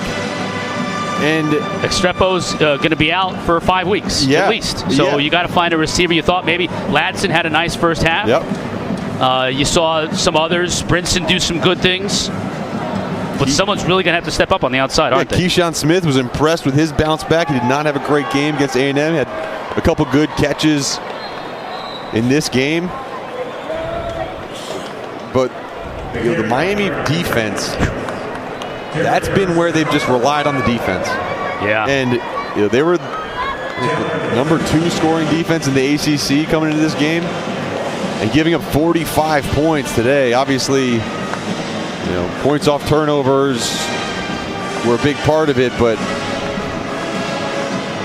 it's just a lot of questions. Still trying to keep that attitude positive. Now 4th down and 1. Letting the clock tick down. And on the flip side, Rick Stockstill in Middle Tennessee, they'll start Conference USA play next week against a pretty good UTSA team, but what a shot in the arm for them. On the road, beating number 25 Miami before you start conference play. And you mentioned just laid an egg week 1 against James Madison, but then after that, they put up 34 points against Colorado State, 49 points last week for Tennessee State, and 45 points today. So they're going to be rolling into UTSA feeling pretty confident about themselves, and at least from my knowledge, they've been pretty injury-free today as well. Right. That's a good thing that game's at home, right? Coming off of this huge win, if you had to go to San Antonio next week, that would have screamed Stanford Steve and the guys on SVP. Yeah. Talking about potential upset. Cunningham out of the timeout, going through the air. Smart play by his receiver to get down, pick up the first down, and then take a knee to run out the rest of this clock. Jalen Lane doing just that. And you can see what Rick Stockstill has done in the past in his 17 years here. And add another team to that list with Miami tonight. Man. You know, just what an effort by his team. You mentioned the belief that his team had coming into this game, and the belief just grew. Every single play, the belief grew from the interception on the first play of the game to the second pass of the game, a pick six, to the forced fumble, to the goal line stops. I mean, it's just been over and over and over again that this Blue Raider team has stepped up to the call.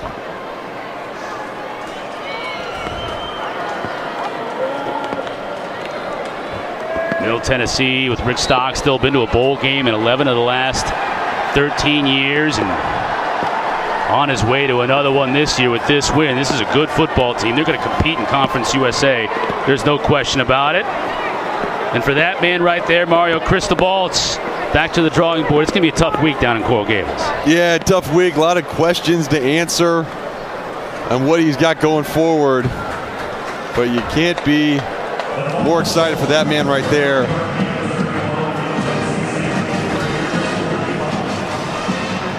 Our final score from Hard Rock Stadium in Miami. Middle Tennessee 45-31. For Mark Herzlich, Larisha Harris, and our entire crew, I'm Chris Cotter. Let's send you to the huddle. JC and the fellows in Tallahassee, take it away.